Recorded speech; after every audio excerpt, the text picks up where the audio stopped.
This is a regular board meeting of the Board of Education. Can we all stand and say the Pledge of Allegiance? I pledge allegiance to the flag of the United States of America and to the republic for which it stands, one nation, under God, indivisible, with liberty and justice for all.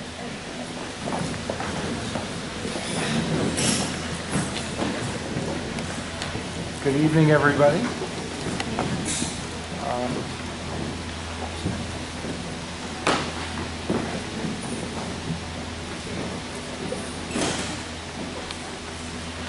Welcome to Old Greenwich School. Can I have a motion to approve the meeting agenda? Or Ms. Dayton? Is there a second? Dr. Francis? All those in favor? 6. All those against? Are you? I'm sorry, I was just reading the agenda. Yes, I'll approve. Okay, 7-0. With that, can I have, actually the consent agenda is before it. That doesn't require a motion. Okay, can I have a motion to put the consent agenda before us? Ms. Erickson? Ms. Dayton? All those in favor of accepting the items in the consent agenda? 7-0. With that, a school welcome. Hello, Ms. Benson-Vango.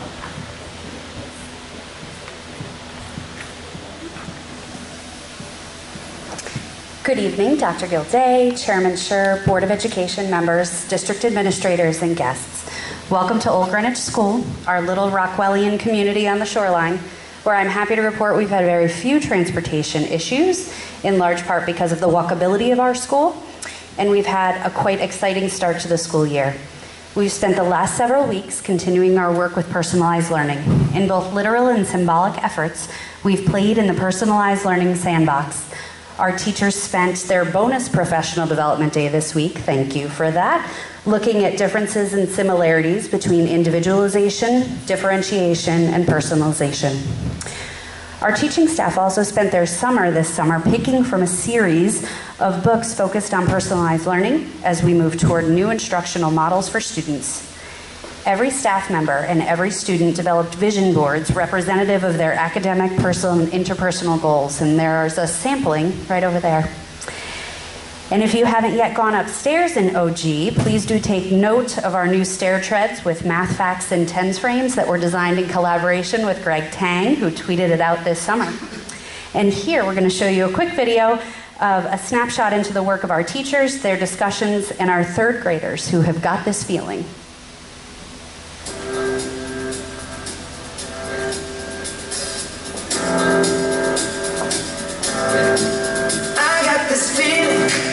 Inside my bones, it goes electric wavy when I turn it on. And how the kids can come up with their own questions and then take off from there. So we put the cue in the middle. And then we thought about just having a simple task of creating the letter R. And then we show different ways, through the questions or whatever that the kids come up with, that the different ways they might present their learning afterwards. And then we found a little teacher apple toy. So we kind of put it on the standing up positions to show like the teacher walking around and giving feedback and conferencing with the kids as they're exploring their questions. So when we do like a lowercase r, we used the stencil, and then we use the other stencil the other way. This one, Megan put this is the side of the thing sheet, and then Jessie rolled it like Play-Doh, and then Colleen got all fancy on us and did a script one. And we also said you could look at it another way also, where the cue is the concept of the standard, the different R's around it are kind of each person's way of attacking that standard, or their specific interests related to that standard. It's in the air, it's in my blood, it's rushing on. I don't need no reason, don't be control. I'll fly so high, no ceiling when I'm in my zone. Cause I got that sunshine in my pocket, got that good soul in my feet.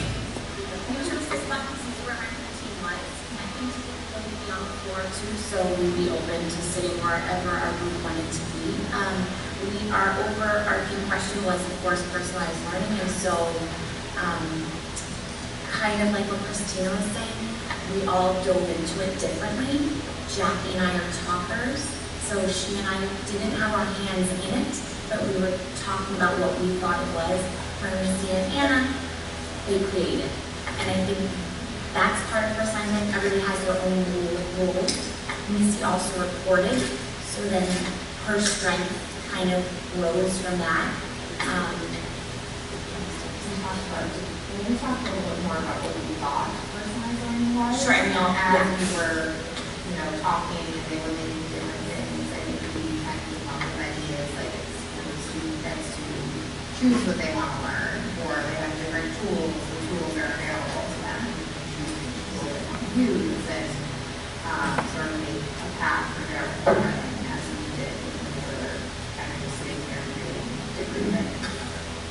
I was also thinking of giving our students access, and I was showing this, and I walked around and I took some colors from here and here, and just allowing our students jumping into different parts of our classroom, assessing the curriculum, and having them grow through their different avenues.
So thank you. Have a wonderful evening.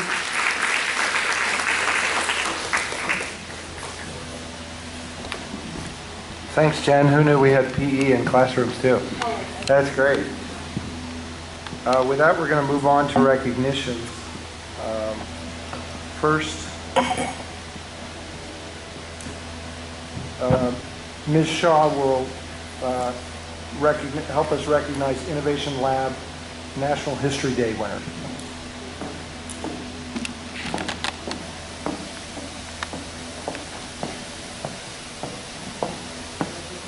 Yep, just watching your son.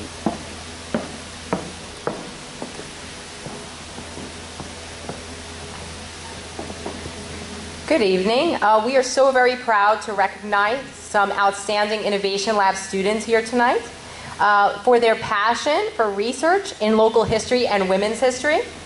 They presented their work at the annual National History Day contest last spring and did a wonderful job of representing our community. For her intriguing documentary about Maria Sanchez, an advocate for bilingual education and Puerto Rican rights in the Hartford area, our senior, Catherine Pappas, made it to the state level competition and also took home the special prize for an outstanding entry related to Connecticut women. 11th graders, Sophie Anderlin, Jody Bell, and Ben Wolf, placed third at the local level for their dramatic performance, Virginia Hall, a female spy taking a stand with actions, not words. After revising and refining their work, they gave an even more polished presentation at the state level at Hartford.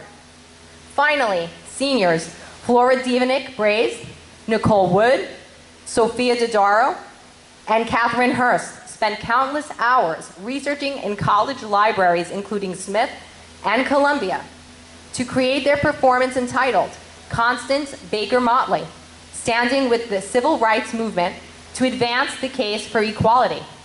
Their performance showcasing this local Connecticut activist won them not only first place at the state level, but 8th at nationals. At NHD finals, they competed with the best teams, not only from every state, but from around the world. Their level of scholarship, passion, and work ethic illustrate the kinds of students we have the pleasure to teach in our program. Congratulations to all of our National History Day winners. As I call your name, please come to the front to be congratulated by our superintendent and Board of Education Chair, Mr. Scher, and remain here until everyone's name has been called. Flora Divanik-Braze,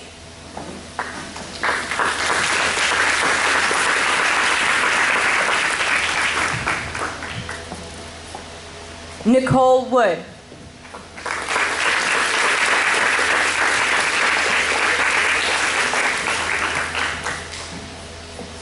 Sophia Dodaro,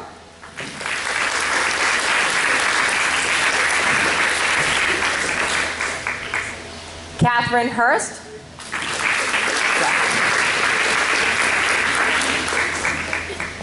Catherine Papas,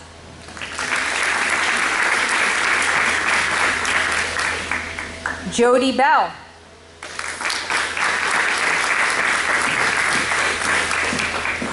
Benjamin Wolf,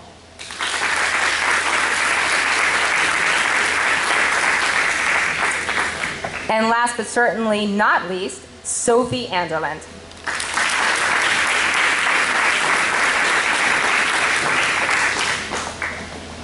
I'm going to be in the picture, I want the other teachers to be in the picture.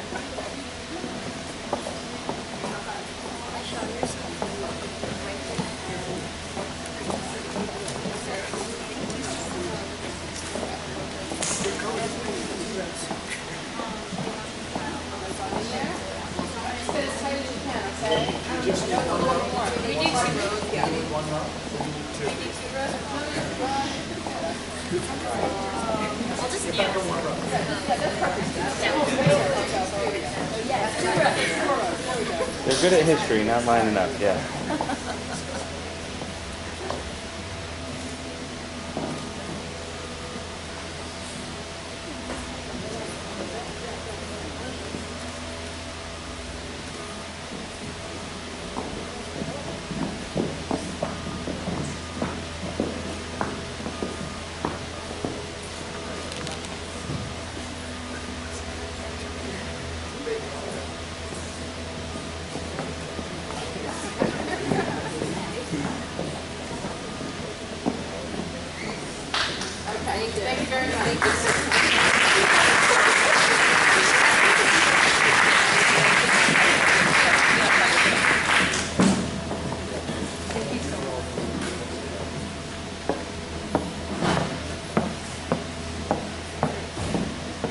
Now we're going to recognize We the People National History Day winners, Mr. Hull.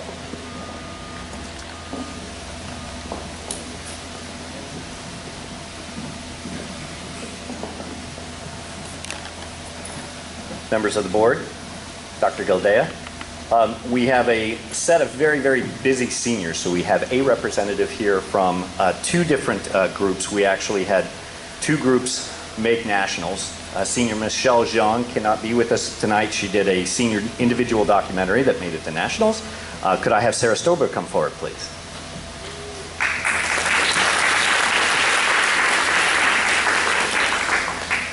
In the National History Day Senior Group Documentary Project, the team of juniors at the time, now seniors, Jake Koretsky, Bennett Taiti, Catherine Veronis, and Sarah Stober, created a phenomenal documentary called What Damage We Can, Taking a Stand Against Imperial Japan.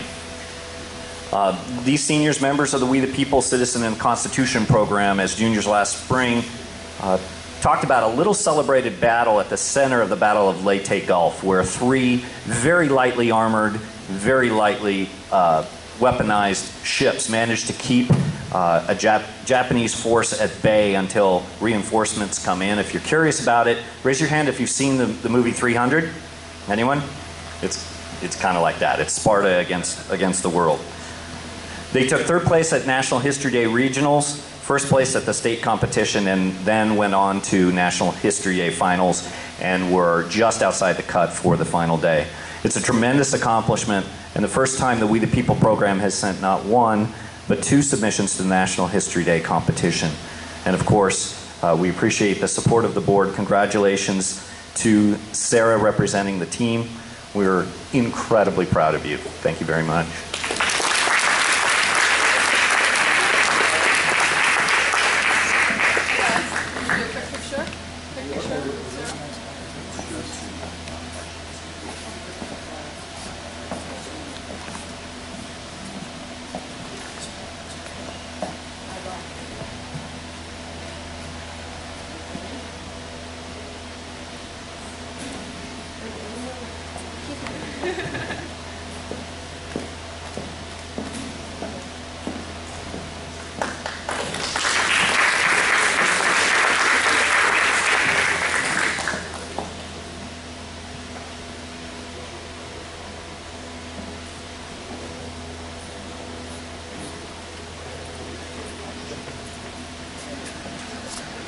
So I also want to recognize Senior Arjun Ahuja, graduated Senior Arjun Ahuja, now freshman at the University of Connecticut. And again, with these incredible schedules our students keep, his partner Lucy Meany, who is a senior at GHS, is at her competitive dance practice tonight and was unable to join us. So last spring, Lucy and Arjun volunteered to compete in a contest new to Greenwich High School and the We the People program, the ConSource Harlan Institute Virtual Supreme Court competition. Now this involved 3 intense rounds of brief presentations. Lucy and Arjun created a brief that ran about 11, 12 pages long and then recorded a 10-minute oral argument that was submitted online. Then they had to go live against a team from Texas, correct? In Google Hangouts and argue with a judge in Texas and another one in Washington, D.C., and won that round. So Lucy and Arjun successfully argued for the petitioner in the Supreme Court case Trinity Lutheran Church versus Comer. Those of you who follow the court, this is about whether a church can get funding to put safety materials in a playground that's open to the public. And the State Resources Board in Missouri wanted to deny that as a wall of separation between church and state. Surviving multiple competitive rounds, they were invited to Washington, D.C. last spring to compete against a team from Oregon in the national finals on what was an incredibly hot bench. There were 9 justices basically attacking them for 15 minutes for the opening round and then 5 minutes in the cross-X on what's called a very hot bench. So they had about a minute to talk, and then they were pilloried for the next 15 and 5. And emerging victorious, they will be celebrated on November 6th in Washington, D.C. Arjun and I have an article about the experience appearing in the Washington Times on September 20th. This represents the first national championship for the We the People program, and something that I think is a phenomenal achievement. So I'd like to again ask for a round of applause and congratulations to Arjun and Lucy.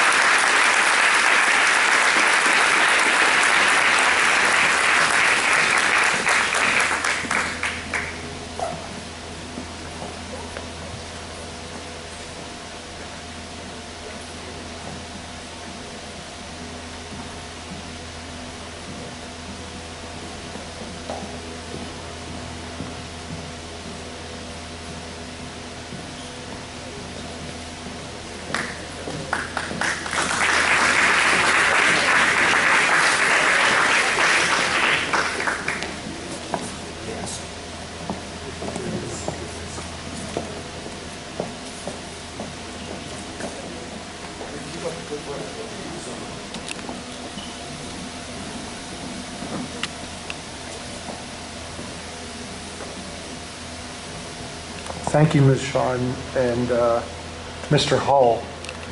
Innovation Lab and We the People are 2 programs of excellence at Greenwich High School, and it's great to be able to recognize students who obviously are performing at an incredibly high level. It's a real tribute to the school. With that, we'll move on to a public hearing. First, we're going to hear from, for the first time this year, I guess, the representatives from the Greenwich High School student government.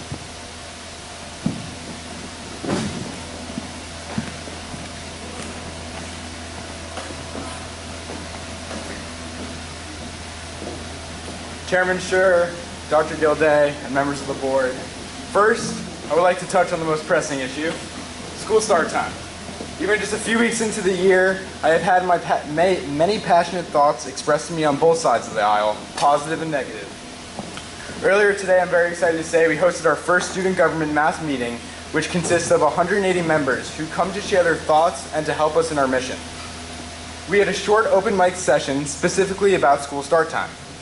Both pros and cons were shared, in which Dr. Winters was present to hear, and additionally I'll be delivering a list of both these pros and cons to Dr. Gilday and Ms. Applebaum, who is our Greenwich High School Board of Education representative. I would also like to offer student government's hand. If the board needs help in anything regarding engaging the students, we'll be more than happy to assist you. Now on to other issues. I would like to explain what it means to me to hold this position. It's an absolute honor to represent the 2,667 incredibly talented and diverse students of Greenwich High School. As I outlined in my first board meeting, my main goal for this year consists of utilizing the amazingly large student body to maximize our community outreach. Community outreach, let's say, is the new buzzword. But let me explain to you what it means to kids at Greenwich High School. This means interacting with our schools in our district, and local organizations in order to better those around us. Elisa will speak about our existing plans to do this, but I can give you a hint. We've hit the ground running this year. Additionally, during our first month of school, we have been focusing on creating a platform so we can pursue our purpose. Besides from our normal structure, we now have a Groovy tab on the Greenwich High School website in which we will post monthly news updates so we have the most transparency and interaction with the student body, the board, staff, and parents. I encourage all of you to check this out as the school year progresses. We're also in the process of revamping our Student Concerns program, which allows students to easily submit concerns about the high school to their student leadership. On behalf of the student government and the student body, we're extremely excited for the upcoming year, one in which we will be working together positively to impact our school and community. I would now like to invite Elisa to talk about our plans and how we are going to do this. Thank you. Hi everyone. Chairman Scher, Dr. Gilday, and members of the board. For those of you who I have not yet had the pleasure to meet, my name is Elisa Lamberg and I am senior class president. This is my third and last year in student government, and while I'm already nostalgic, I'm also more than pleased with the amount of work I have seen accomplished. I am excited to share the events student government has planned for the upcoming months. To jumpstart our service efforts, we have organized a hurricane relief effort with all proceeds going to the Red Cross. We are holding a drawing all next week, selling tickets during lunch block. Many local businesses donated hundreds of dollars worth of prizes, and we will have the final drawing next Friday. We have already made almost $700 from open house with the parents of the 9th and 12th graders. Our next big focus is homecoming.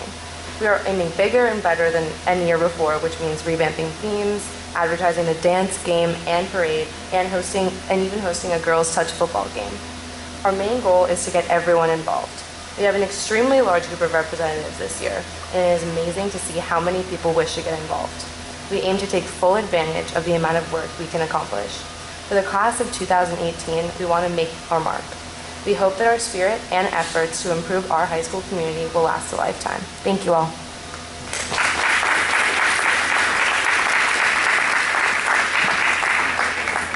Thank you, Greg and Elisa. Now we'll hear from Carol Sutton from the Greenwich Education Association.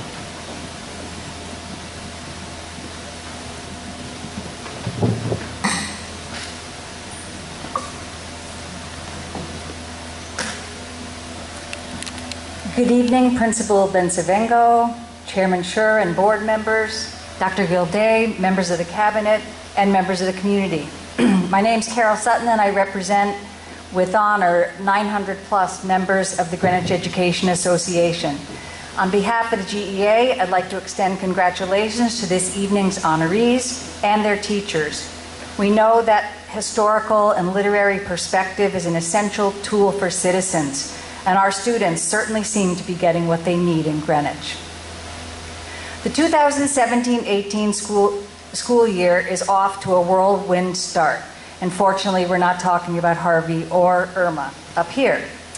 We have a new school year, a new superintendent, new administrators galore, new school start times, a new health care plan for town employees, and the GEA is approaching the year hoping that new also leads to new and improved. We're all looking forward to working with Dr. Gilday. In her short time in the district, she has quickly grasped what makes Greenwich excellent and where we could do a bit better. On that note, GEA appreciates the facilities review that has been undertaken by Dr. Gilday, by the board, by the administration. If you've not seen the PowerPoint of the consultant's initial findings, I encourage you to find it on board docs. Look for the August 24th meeting. The consultants have found out what many of us already know, that with few exceptions, our school buildings need some work if they are to be the best vehicles for our students as they race to the future. I don't take credit for that, that's the consultants. This building, for instance, is the oldest in the district, the original portion dating back to 1902. Well, in 1902, President Roosevelt was the first president to ride in an automobile. Dr. Gilday, the teachers are eager to provide input in the near future. They're fully aware of the strengths and weaknesses of their classrooms and their workspaces. The consultant's presentation showed some great examples of truly wow next generation schools. Teachers are eager to see the 15-year master plan that comes out of the review. But they wonder, what if our buildings were optimum environments for teaching and learning? What would it cost to get us there? What if the taxpayers had the will to get us there? And with that segue, as you know, budget season is here. And the word on the street is that it's going to be grim. Once again, GEA implores the board to let the superintendent, Dr. Gilday, and her administration build the budget that Greenwich students deserve, not the budget that's dictated by other town bodies. Yes, asking for more is politically risky, but the ask is the starting point, not the end point.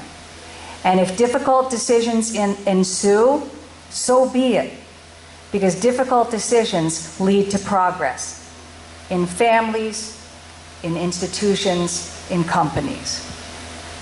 So now on to new school start times. I'm sure you read the paper and your inboxes and your email is probably overflowing. I'm sure that's all you have time for. Predictably, the strongest supporters are emphasizing the positives, the naysayers are saying nay, and some folks, including some students, are literally finally waking up to the change and wondering how it came about. So far, worst case scenarios have not materialized, and we're thankful for that, and we know that's due to the planning of the administration and the board. There has not been a mass exodus of teachers. There are traffic issues, but they're being addressed very quickly considering how broad they are in scope, and so on. The latest research even points to substantial economic benefits for more sleep in the teen years. There was a story in the New York Times today. GEA would like to remind everyone, however, that putting out the mission accomplished sign too early is not wise. Now that the change has been made, the time is still ripe to take a serious and broader look at other reasons why more and more of our students are lonely, depressed, anxious, and overwhelmed with school and with life. The mission was never just about sleep. I'm convinced that it was never just about sleep. The mission is to improve the health and well-being of our students, and nothing less will do. Finally, A new school year is a great time to look with fresh eyes on how we do things, including how board meetings go. On several occasions last year, the board did not start its actual work until after 10 p.m. and adjourned well after midnight. Usually that was due to very large and long public hearings, and this in no way is to suggest that free speech should be limited, not at all. All ideas deserve to be heard. However, with these conditions and by necessity, the agenda on those nights was truncated and some topics were skipped or deferred to another time. How can the board and members of the administration perform optimally to do the work at that hour? Greenwich students need you to be alert and running on all cylinders as you make decisions about their education. Respectfully, the new year may be time to review your protocols for meetings. We're looking forward to a great year, and I thank you very much.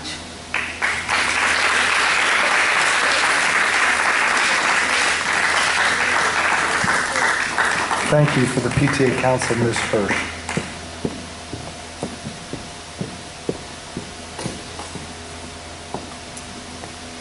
Before I start with my remarks, I just wanted to say how pleasurable it was to start the meeting hearing about the incredible successes that our students have been finding in all areas of academics. So thank you for that.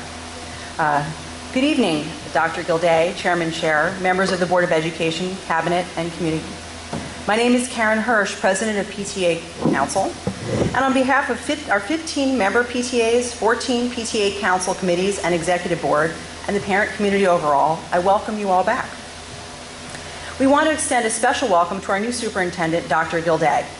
During our meeting with her over the summer, we were pleased to hear about her commitment to the Greenwich Public School community and her focus on ensuring the success of our students through the vision of the graduate and the district's strategic plan. We were also exceptionally impressed with how well Dr. Gilday worked with our Board of Ed members to set the goals for this year and beyond. We are excited about the direction and leadership that Dr. Gilday has shown thus far and look forward to partnering with her to support those goals. While we usually hear about the 3 R's in education, I'd like to remind you of the 3 C's: consistency, collaboration, and communication. These are 3 core values that should always be a part of any plan the board and the district is discussing. These 3 C's will help the schools to engage parents and allow them to be effective partners with the district when it comes to their students' education and well-being. One thing that we can consistently expect is an exciting and busy start to the school year, and this year was certainly no different. Along with the new superintendent and many new cabinet members, the district has implemented later start times for our middle and high school students, and will be continuing to execute the strategic plan and focus on personalized learning. While we are keenly aware that the budget questions and concerns loom large, we are pleased to see that the district has begun a much-needed discussion on a long-range facilities review and plan for improvements, even though it will impact the upcoming master capital plan and town budget. With respect to school start time, we understand that transportation issues are a common and expected occurrence during the first days of school, even without a new start time to contend with. Changes such as this do take time to adjust to, and parent feedback is often the best way to identify issues and aid in solving problems, and determine if and when adjustments may be needed. We truly appreciate the district's responsiveness to parents' concerns of late and overcrowded buses. While these challenges are not insurmountable, we do request that you continue to monitor the situation and engage and communicate with parents on a regular basis to share successes and allay or respond to their concerns. These feedback loops can be used to quickly assess a problem and find solutions. Similarly, PTA members can be a valuable resource in providing input about our children's classroom experience. We ask that you engage and collaborate with parents, making us partners in our children's education, and we urge the district to continue to expand upon and support personalized learning as a way to educate all of our students to the highest levels of academic achievement. We also wanted to remind the board to continue to be focused on our students and their needs when preparing this year's budget. We ask that you be mindful of keeping the funding appropriate to retain or improve the level of services and quality of educations our students currently receive. However, we don't expect you to achieve this alone. Parent support and involvement is essential to the success of our students and schools, and it is this partnership between parents, schools, and the community at large that can help the Greenwich School District reach continued levels of excellence, even when faced with a very tight budget. We suggest that you read through PTA Council's annual report to see just how much our PTAs, committees, and volunteers do to strengthen the schools, teachers, and students, and how much our more than 4,300 members give, not just in dollars, but in support. As the district is taking on the arduous and necessary task of a facilities review and plan, we once again want to reiterate the Council's profound support for the New Lebanon School, their PTA and community. The staff and students have continued to be understanding and resilient while waiting for the start of construction for their new school building.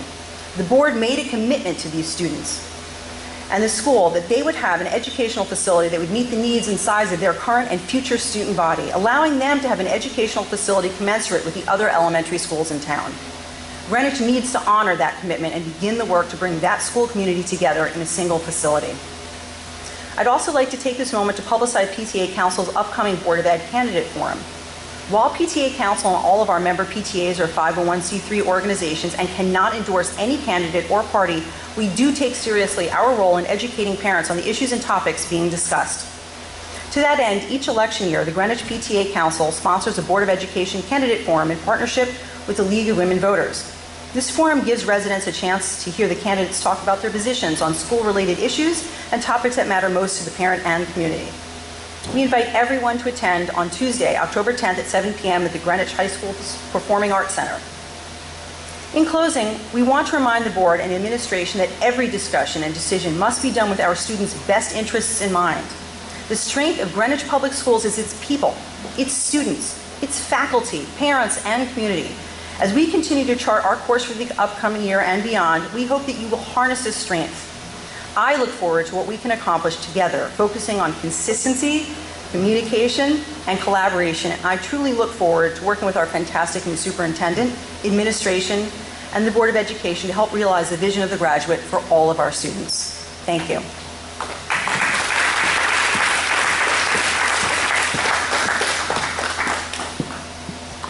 Now we're going to take community comments. Before we start, just to the board, there are 17 speakers signed up. Unfortunately, 16, or fortunately, or unfortunately, 16 of the 17 want to speak on start time. What I don't have, because of the way we typically set this up, is I don't know who's pro, who's con. So if we truncated our taking these now, if we take all 17 and they're all there, and it's 3 minutes long, it's going to be 51 minutes long. Unfortunately, if I truncate, I don't know if we've taken half the argument and we're leaving the other half for later. So maybe that's something we should take up when we think about how we publish this form in the future. However, that's where we are. I would ask the public, if someone says something that you think is already said, it would be helpful to keep the meeting moving. If someone didn't think they need to have it repeated, that if they could yield their time. But with that said, this is a public meeting and this is when we take comment. So is it the pleasure of the board to take them all, or is it the pleasure of the board to shorten? I'd like to make a motion that we stick to our agenda and keep the public comments portion to 30 minutes, and if additional community comments need to be heard, that we do that at the end of our meeting. Is there a second for that motion? Unfortunately, no. Thank you. Ms. Can I say one other thing? I think if this is something that we want to do as a board, I think it's something we should discuss ahead of time. I'm not necessarily opposed to us changing our plan for the future, but I don't think it's exactly fair to do it night of. Yeah, well, this is what Lauren's talking about is our published policy. So yes, and I want the board to have the opportunity to decide what it is we do. And I think what I'm hearing is we're going to proceed. So we're going to take all the speakers, and I would just ask one more time, if a speaker feels like something said and they don't need to reinforce it, I would appreciate that. With that, we'll take our first speaker, who is, yes,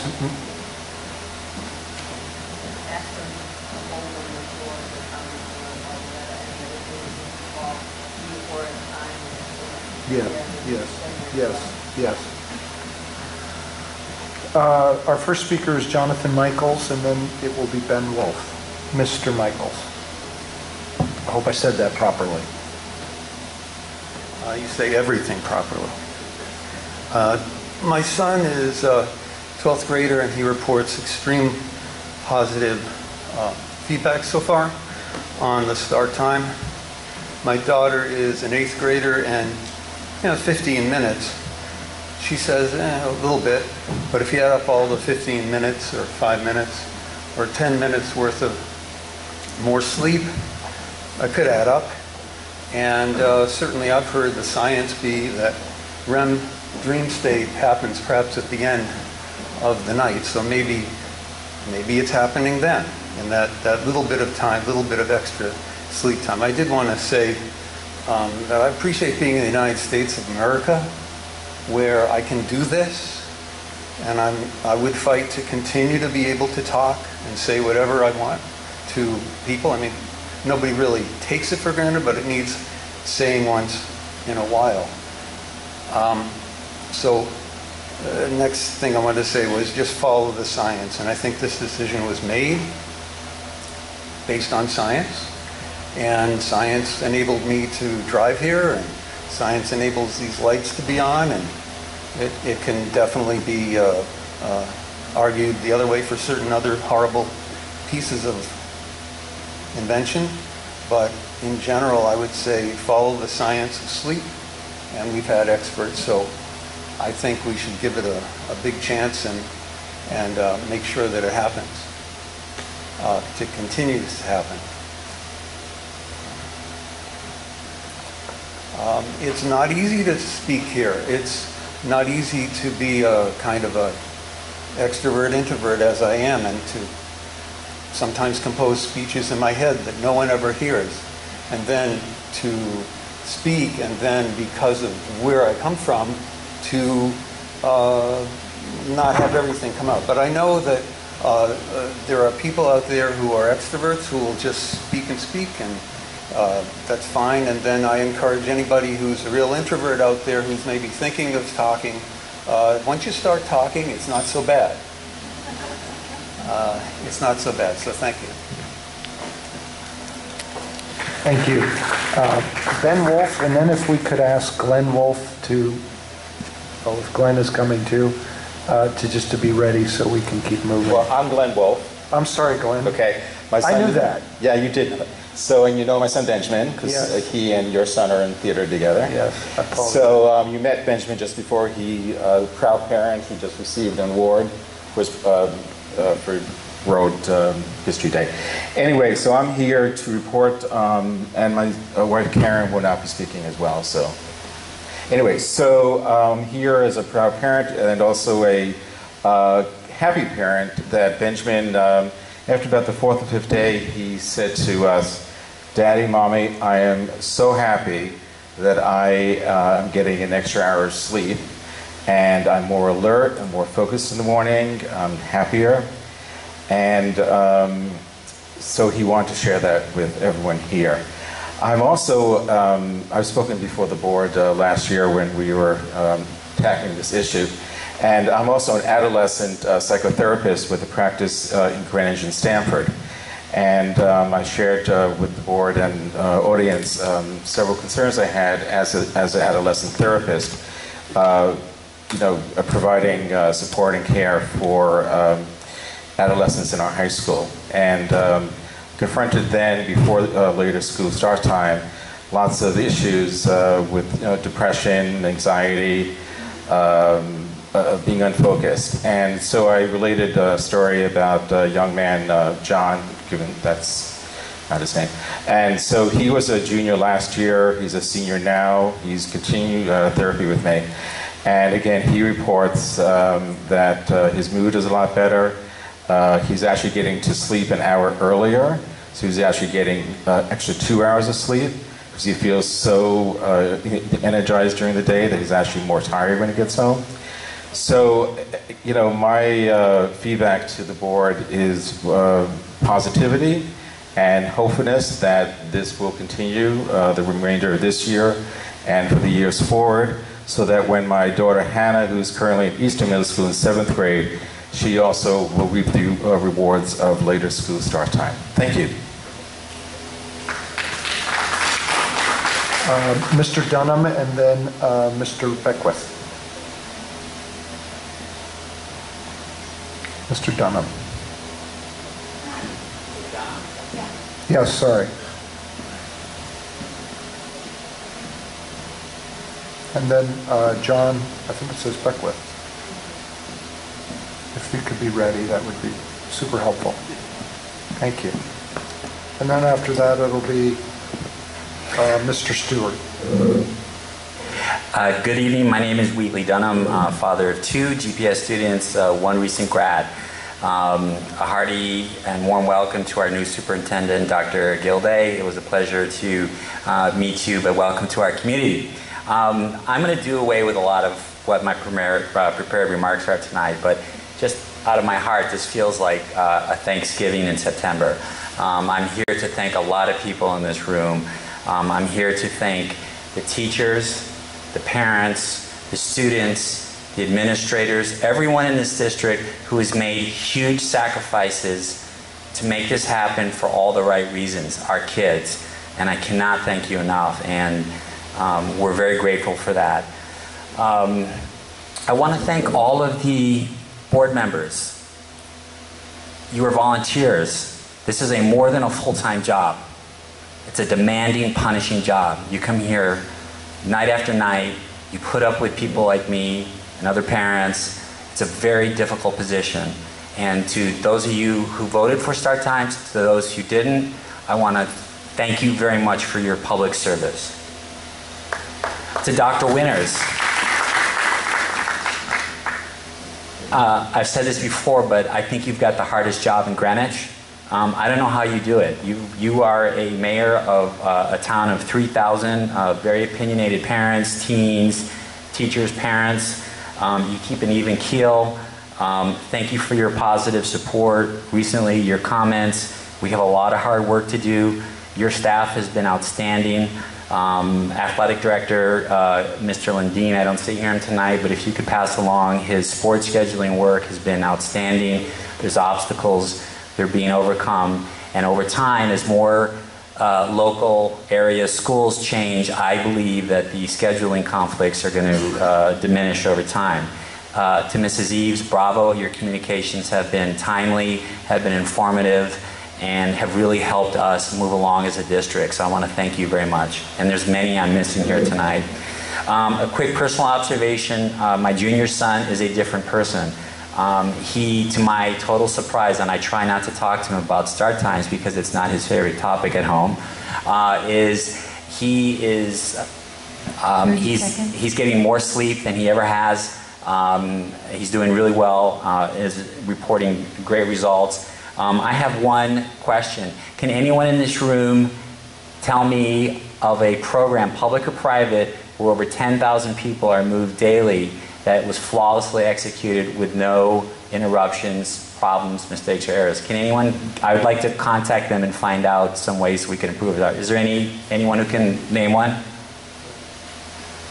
Okay, I'll end here. Thank you.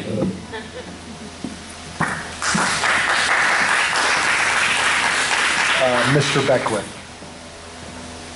Hi, John Beckwith. I'm a parent of an 8th grader, 7th grader. I won't take up a lot of time because Wheatley has just said essentially everything that I wanted to say, which was thank you. My son is, I don't know whether it's my son or not, but he's grown into a size 11 shoe, which is bigger than mine, over the summer, which is just ungodly. But he's rolling out of bed on his own.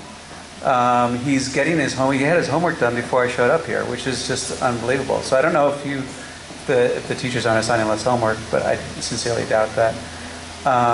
He is, even though it's only 15 minutes, he's riding his bike to school in the morning. Even that 15 minutes has made a big difference in his life. I know there's still some work to do, and there's a lot of work getting here. I was on the RTMs, so I know what long nights and long lectures can do, so I'm going to stop here. But I just want to say thank you to everybody involved. Wheatley's gone down the list pretty thoroughly. Thank you very much. Sam Stewart, and then Gracie, I'm going to butcher this name, I apologize in advance. McCose? Maybe that's wrong. First name Gracie.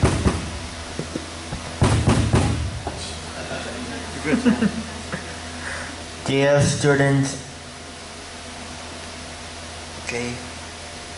dear students and parents, it's been 2 weeks since the beginning of the school year. I know that some of the students in all three middle schools and Greenwich High School have been complaining about the new school start and end times. I am a Greenwich student, and for the last few years, getting to school so early was very difficult for me.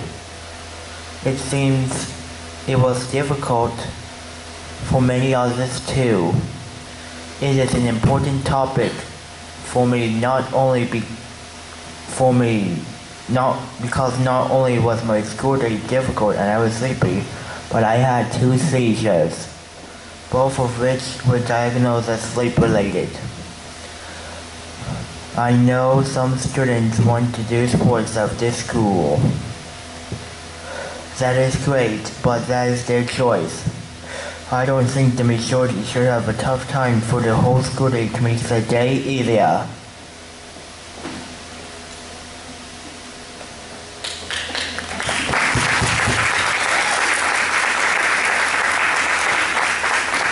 Thank you very much, Sam. Gracie? I don't see her here. Okay, great. I mean, I didn't mean it that way. Ms. Nandu, and then Dawn Stevens. And then it'll be Mr. Ken Pond.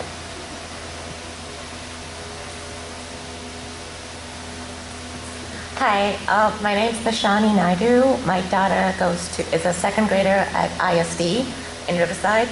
And I'm probably the only person here who does not have an opinion about the start time for the high school and middle school. My only problem is that we were told that there would be no effect on the elementary school. And we found that out the first day when we're waiting at the bus stop for 25 minutes with my 4-year-old son. And to your credit, it's improved. It's not 20 to 25 minutes late anymore. It's just 10 to 15 minutes late.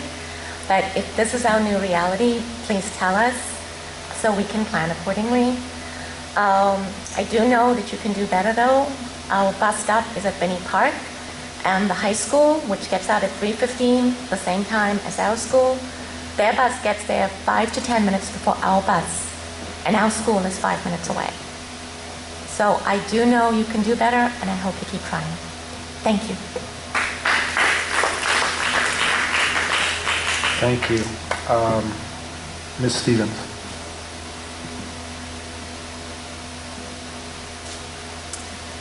Good evening. I'm a parent of 2 current Greenwich High School students and 1 that graduated 2 years ago. All 3 of my children are student athletes. All have done 3 sports, which I applaud them, as well as, again, being a student and appreciating their hard work as far as in their classroom is concerned. And I've come to talk about all the student athletes that I do feel are their time in the classroom is being jeopardized.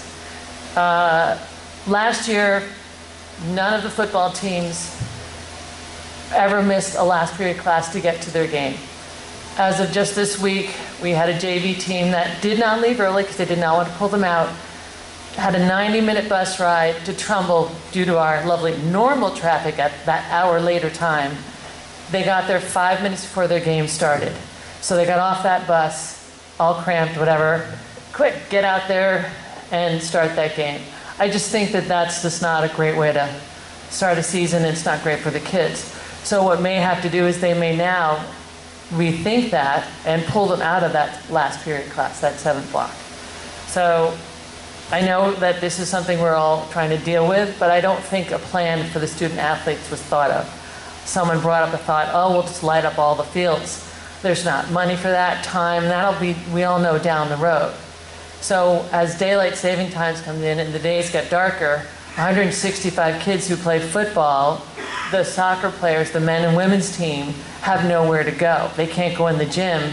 Hopefully that gym will be fixed.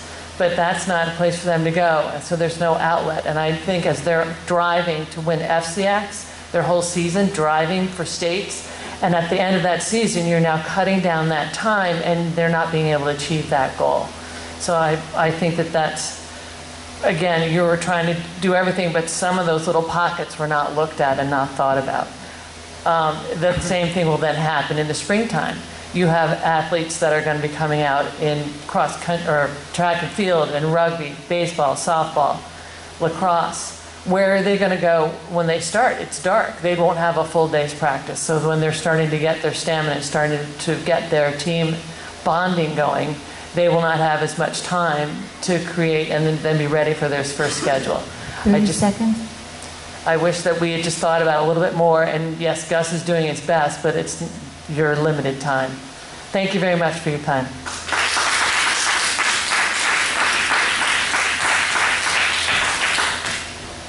After Mr. Pond, Alex Weinling, and then Valerie Erdy, and then Jim.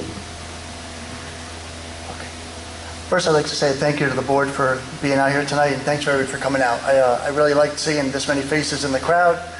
It shows that we all care about, one side or the other, but at least we show up and say what we have to say. So I'm a father right now of 3 boys currently in the system. We're on the 20-year plan. We've got another one coming up the line. So this is we are vested for the long run. We're happy with our teachers this year. We're very impressed with who we got. We have a little bit of a revolving door up at Parkway for teachers, principals, assistant principals, but as of right now, everybody is very good. We're happy across the board. I don't want to beat a dead horse. The science is the science. We've all heard the arguments. Those of us that attended every board meeting last year heard it, and the decision was made, and that's it. So now we have to deal with it in the real world, in real time. It should not be a surprise that the buses are this late, but our bus from Parkway School has been consistently 20 to 40 minutes late. We are the first stop. What I'll call the excuse letter that we got, that everybody received, doesn't make much sense to those of us that are in that area of the woods, because the buses don't cross over towards Sandwich or Dingletown or incur any of the traffic done by any of the construction that's being done in the town. That being said, we'd like to know why. We have kids getting off a bus that they've been sitting on for 40 minutes like a sauna with this unusually hot weather, and we can't quite figure out why. Our bus stop has now become the most popular bus stop because we are the first bus stop, so we are now getting about 17 kids getting off of our bus, where 5 get off for just our street. But now there's people getting off all over the place because people are missing appointments that they've scheduled for 4 o'clock, and our bus would normally come at 3:30, and now it's not getting until 4 o'clock or shortly after. I'm assuming this is getting addressed. I don't like to assume anything. We paid a lot of extra money for these buses, and unless buses get flooded in and we get more buses, replacing buses or extra buses to help get everybody moving on time, I don't know what the reason is. We've only had 8 full days of school, 8 or 9 full days of school. So I'm not sure how we can measure the experiences of everybody's, kids getting extra hours sleep or anything like that.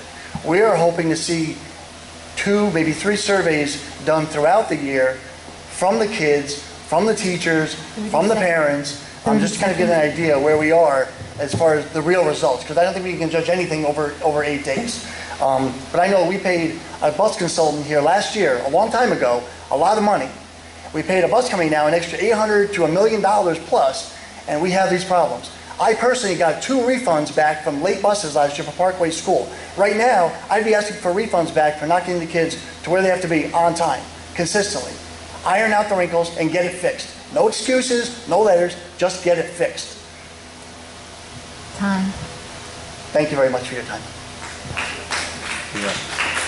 Mr. Weinling?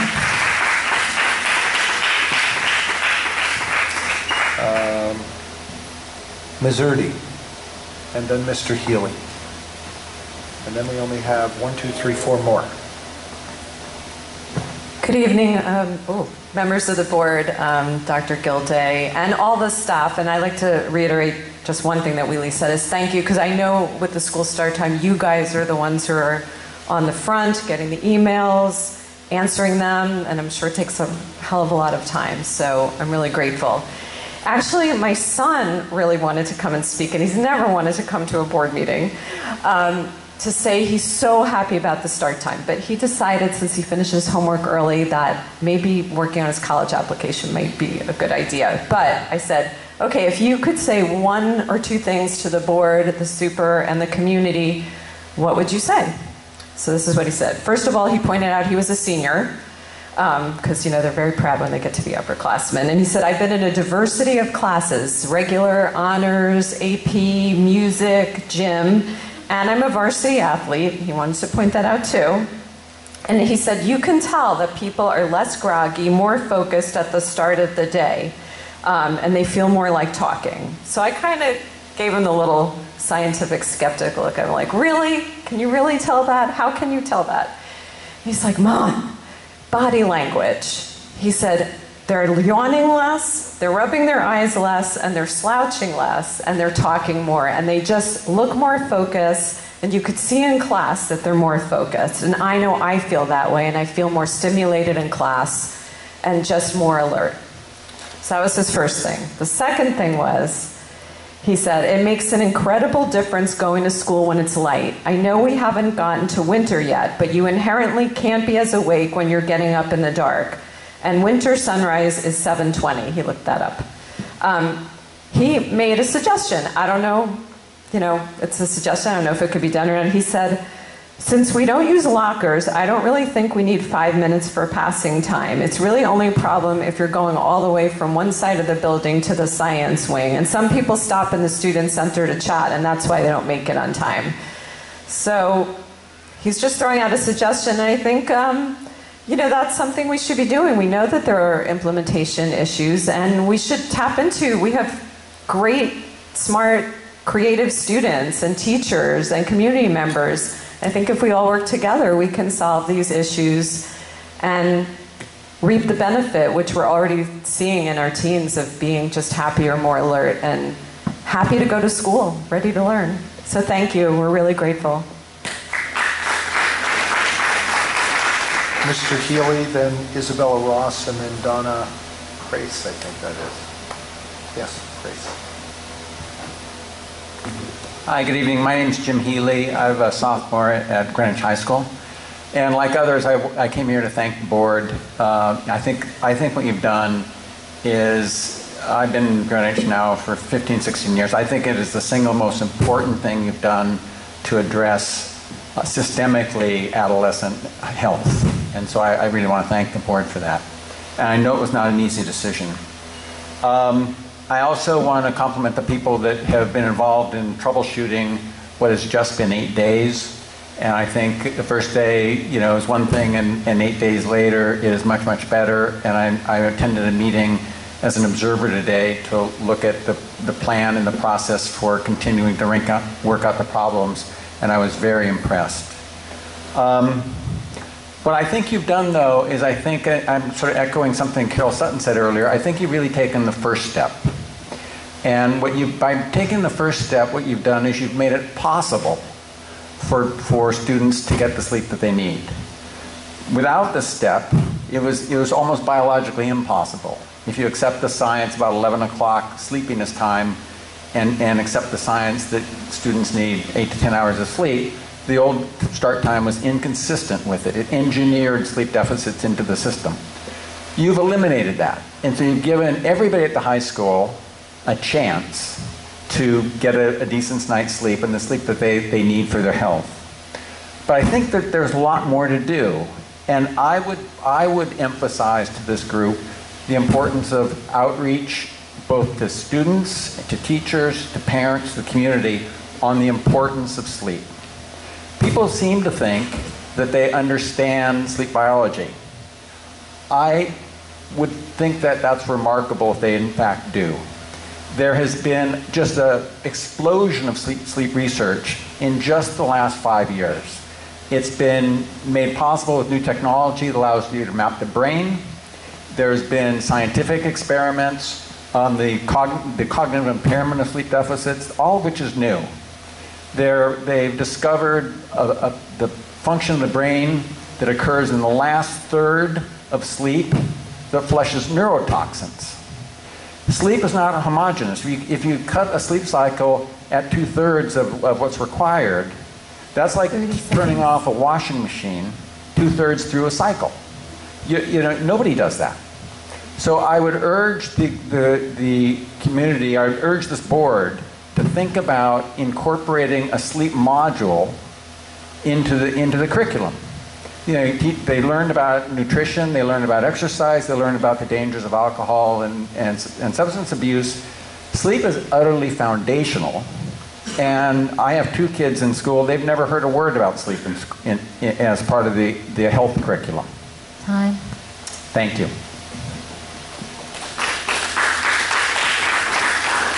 Ms. Ross, then Ms. Praise, and then we'll have Ms. Kilgallen.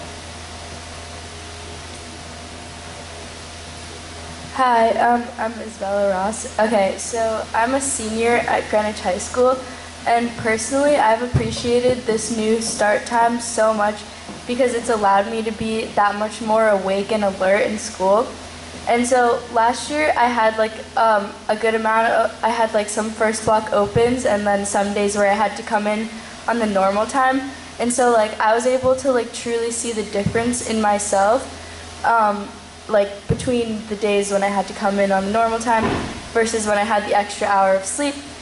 And so on the days when I had to wake up at 6 a.m., I arrived at school feeling groggy and antisocial. I didn't want to talk to anyone. Honestly, I just wanted to get back in bed. And sometimes this tired feeling could last all day, and I would even come home too exhausted to be able to focus on my homework. I just wanted to rest. But then on the days when I did have this extra hour of sleep, I found that I came to school with a different attitude. I was more ready to learn, like able to pay attention much easier, and I actually had a different attitude towards my peers a little bit. I was like in a genuinely happier mood, and I wanted to talk to people. And so, like I found that this made me more productive as well. And so I really just wanted to thank you guys for implementing that this year because I've noticed this change in my peers as well this year. And so I appreciate that. Thank you.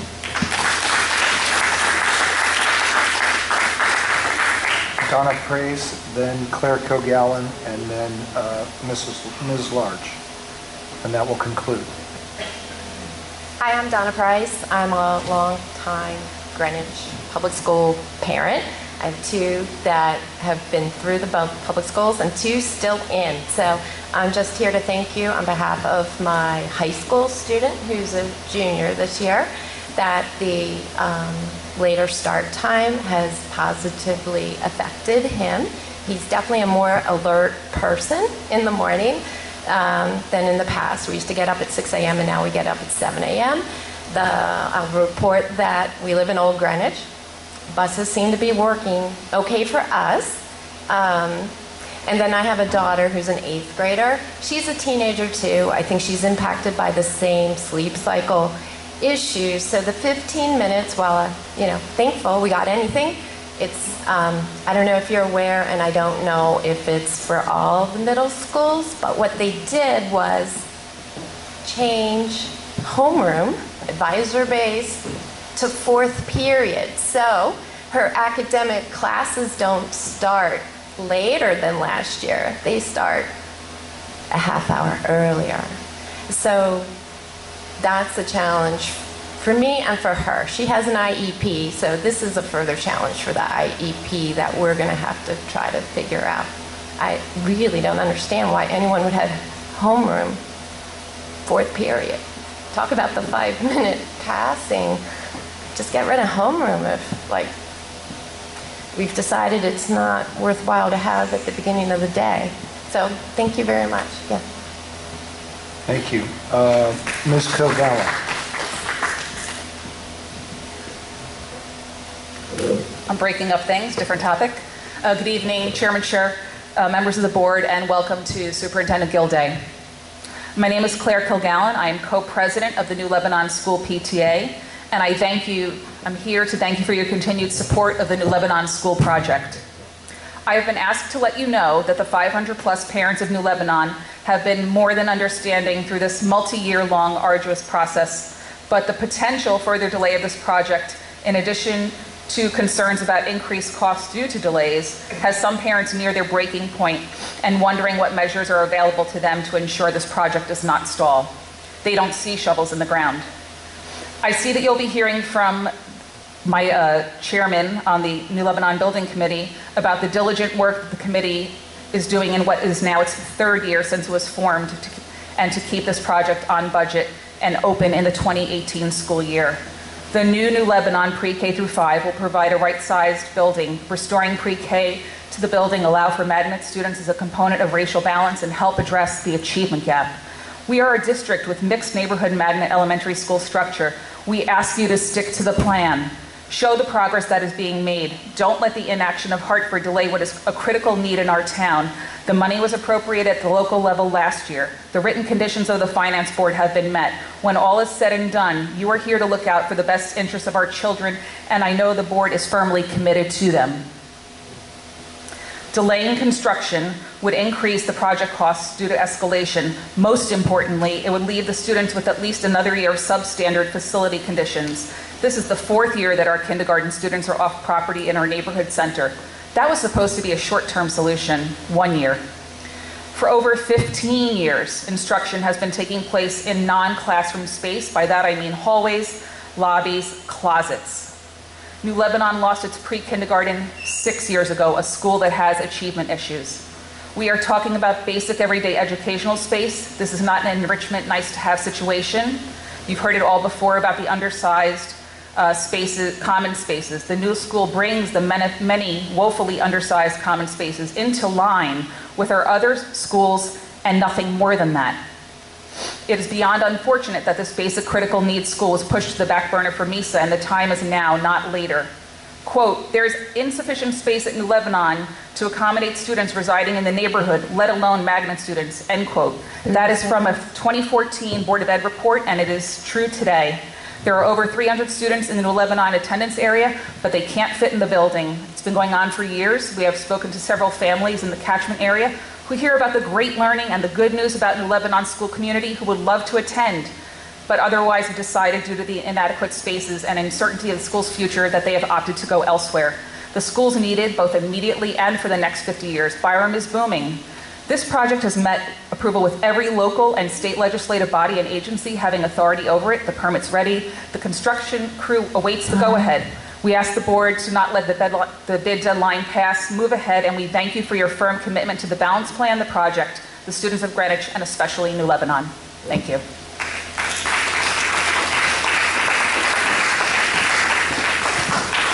Ms. Large.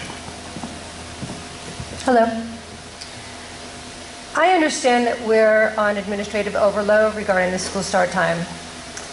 Getting this implemented has taken a lot of time and effort, and I'm of the school that change is good, and understand that we, as a district and community, need to give it time. However, there are unintended ramifications that need to be addressed, discussed, and debated now that we have implemented this change. As a parent of 2 junior scholar athletes, junior year, affectionately known in our house as Hell Year, the amount of homework from AP, honors, SAT prep, not to mention college application, visits, it's a lot, regardless of the time change. It's the back end of the day with the athletic commitment or any student that has an extracurricular activity after school that is of major concern. There is no doubt that those kids can and will learn more life lessons on that field than they can in any classroom. Well, you are well aware that we have field lighting issues, travel, traffic issues, to and from games, little time to warm up because of teams' later arrival, which can lead to potential injuries. Even with a concerted effort during opens and breakfast time to do homework, this shift has single-handedly taken away our family time because of how late my kids get home from practice or later for games. And the stress of having to complete the homework, they are simply going to bed later and getting it done and getting the same amount of sleep than before the change. Sleep is the goal. I want them to get more sleep. So how can we roll up our sleeves and figure this out and make it work? I know some items could not be effectively addressed before the change. Our student athletes make up approximately 76% of the student body. That's a lot of students and families potentially now being affected by this change. I know you can't please everyone, but perhaps the idea of reducing each block by 5 minutes is an option. That allows you to dismiss 35 minutes earlier, which alleviates a lot of issues that we are dealing with now. Surely 5 minutes off each block would be better than students having to miss an entire block or two to get to a game.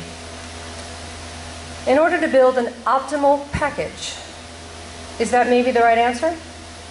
I recognize there is a system to addressing these issues, but suggest the district examine this or other creative alternatives as soon as reasonable. Thank you.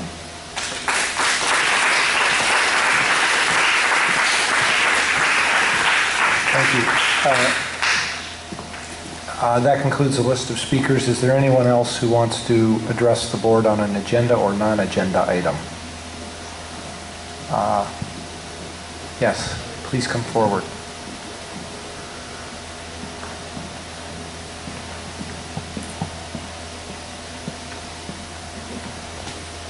Good evening.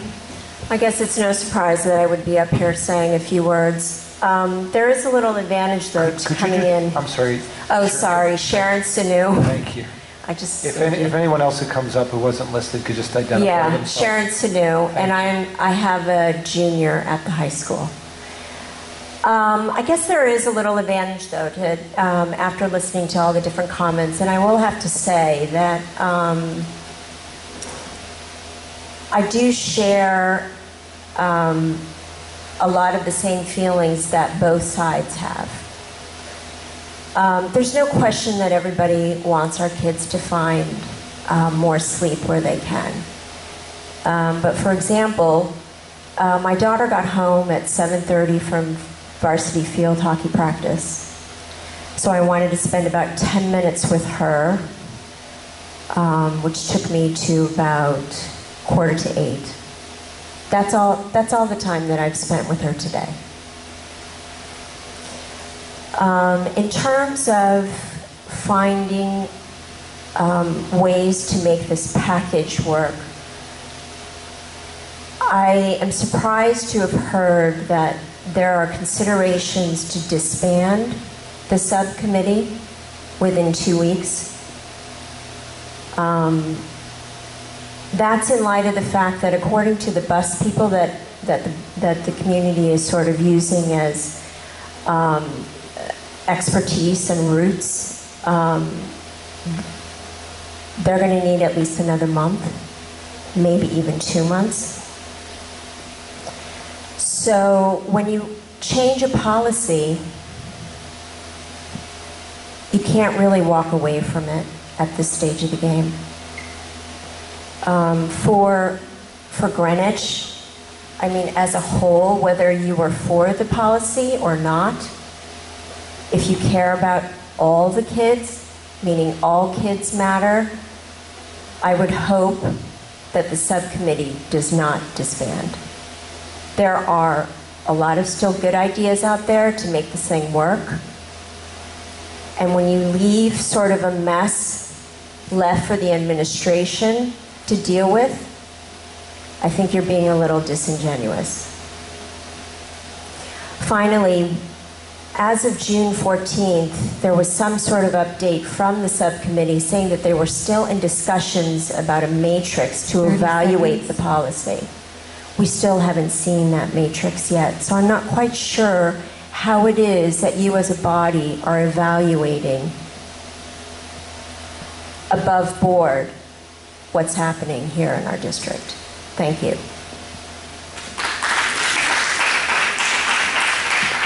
Ms. Smith. Good evening. My name is Deborah Smith. I teach 9th, 11th, and 12th graders at the high school, and I have a daughter who's a sophomore there.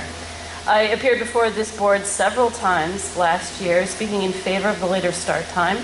I had read the science. I had heard positive testimonies of kids and parents who were in districts that had adopted the later start time.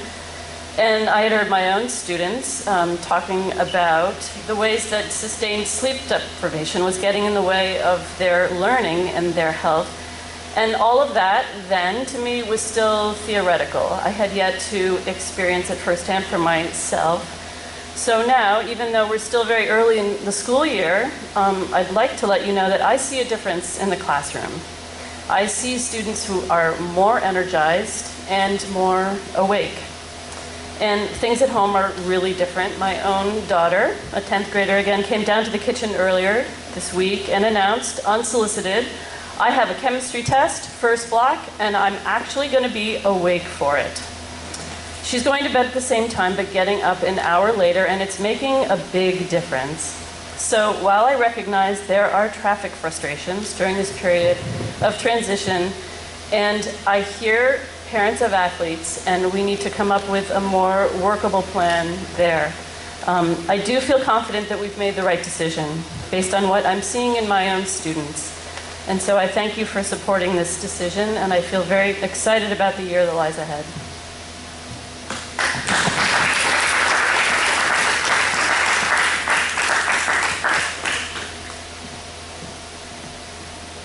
Hi, my name is Betsy Keller. I'm a mother. Oh, can you hear me here? You can bend that down. For Yeah. the height challenged. Okay. First of all, I'd like to welcome Dr. Gilday to Greenwich and thank all of you for what has been an eye-opener of a week. I have two older kids who are in college, and I went through Greenwich High School with both of them, getting up at 6 a.m., 6:10, 6:15.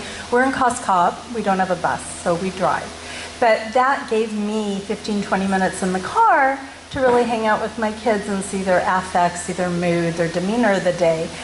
And if I could tell you that I know this is anecdotal, but I have a 10th grade, 15-year-old daughter who actually has mono. And we didn't know she had mono. We thought it was line continuing, but it turned out she had mono too. My daughter is up before me in the morning now with the other two at college, and she's waiting in the kitchen for me, and she comes to wake me up in the morning. And she says, it's time, we're gonna go get coffee at Rinaldi's and let's get going because we gotta beat the traffic in front of Central Middle School. And I get that time in the car with her, which is a 180-degree different experience than I had with my other two children in 10th, 11th, and 12th grade. My daughter is a club lacrosse player. She's going to be playing at Sono at 8:30 to 9:30 in the evenings with the Grizzly team. And guess what? She's excited about it. She said, Mom, even though I'm mono, I'm awake. She took a math quiz today. I was awake. And I know it's anecdotal and it's just me. And I know there's traffic issues, but we, as my family, we are so grateful to you. Could not even put it into words. And I do some soft sounding. I work in PR. I talk to other people just to always see what's going on out there, the vibe. And I've heard truly 9 out of 10, nothing but positive experiences. And this is from children who are coming home late from sports. And I know there's a bus issue, but it'll work. It'll work. Thank you very much.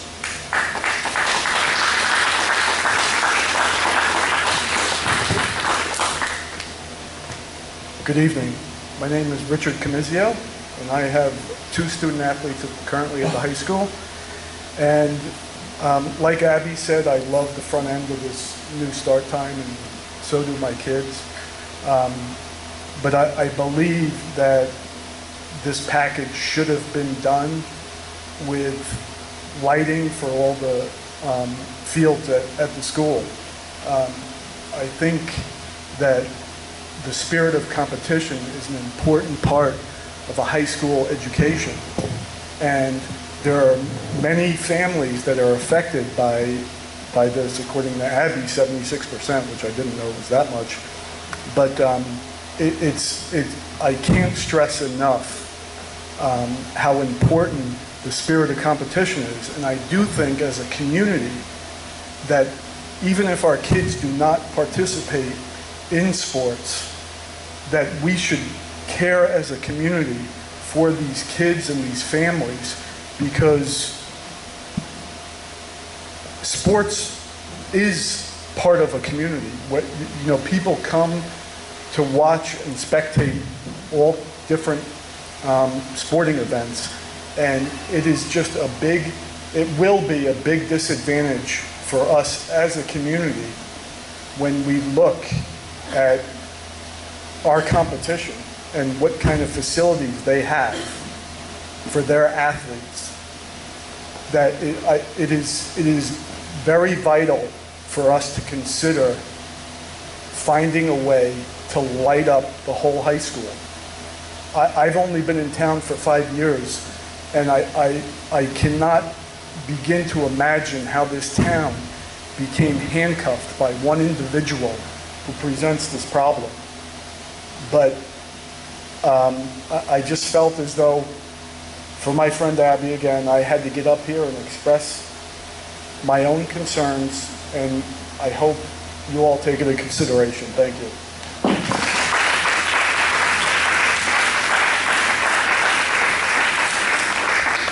How many more do we have? We have one more, two. Okay. Good evening. Thank you for having me. Thank you for your service. Appreciate it. My name is Tim Judge. I'm a Byram resident and dad.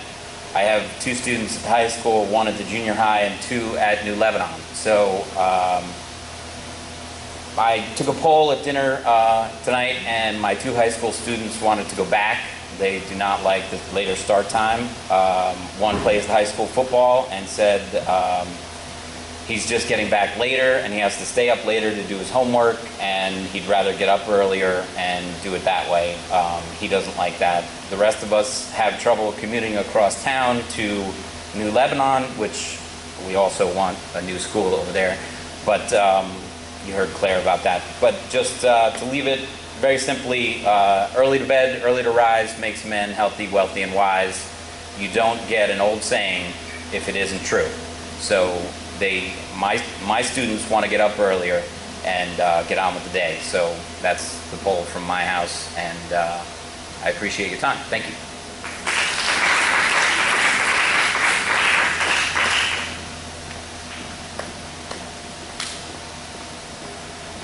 My name is Shri Vade. Thank you so much for letting me speak, and I want to thank you for implementing the later start time. I have 3 children in the elementary school, the middle school, and the high school. It's working in our house. I do have athletes, though in all fairness, my son plays a spring sport, so I haven't felt the brunt of what some of the football parents are feeling right now, so I don't really want to speak too much to that. But I do want to say, I have seen on some of the local social media, there's a lot of polarization, a lot of parents of elementary school kids sort of pitted against high school parents, and I'm guilty of getting riled up with that as well. But what I'm realizing now is that, we're all in this together, and parents of elementary school kids are eventually going to have high school kids.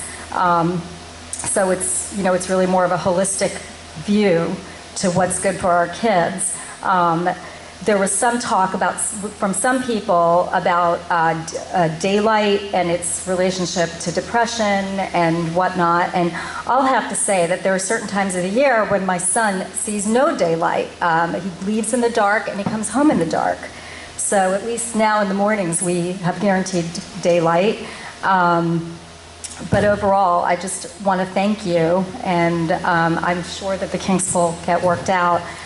It's really working in our house, and even I know that some of the children are saying that they wish they could go to school earlier.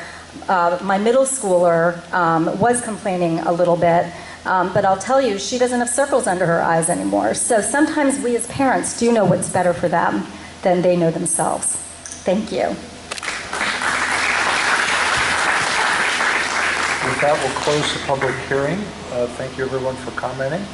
We're going to move on to monthly reports. The first report will be the superintendent's report, and I know you plan to give us an update on implementation of start time, so it's very contiguous. Hi, excellent, so if I'm repeating some of the comments that those of you said in the audience, I apologize for that. Welcome to the 17-18 school year. I wanted to congratulate our talented students on their successes. It's wonderful to start a meeting sharing recognitions and accomplishments of our students. In addition to our evening recognitions, I'm pleased to share with the board that 21 of our students have been named National Merit semifinalists. And our most recent, isn't that great?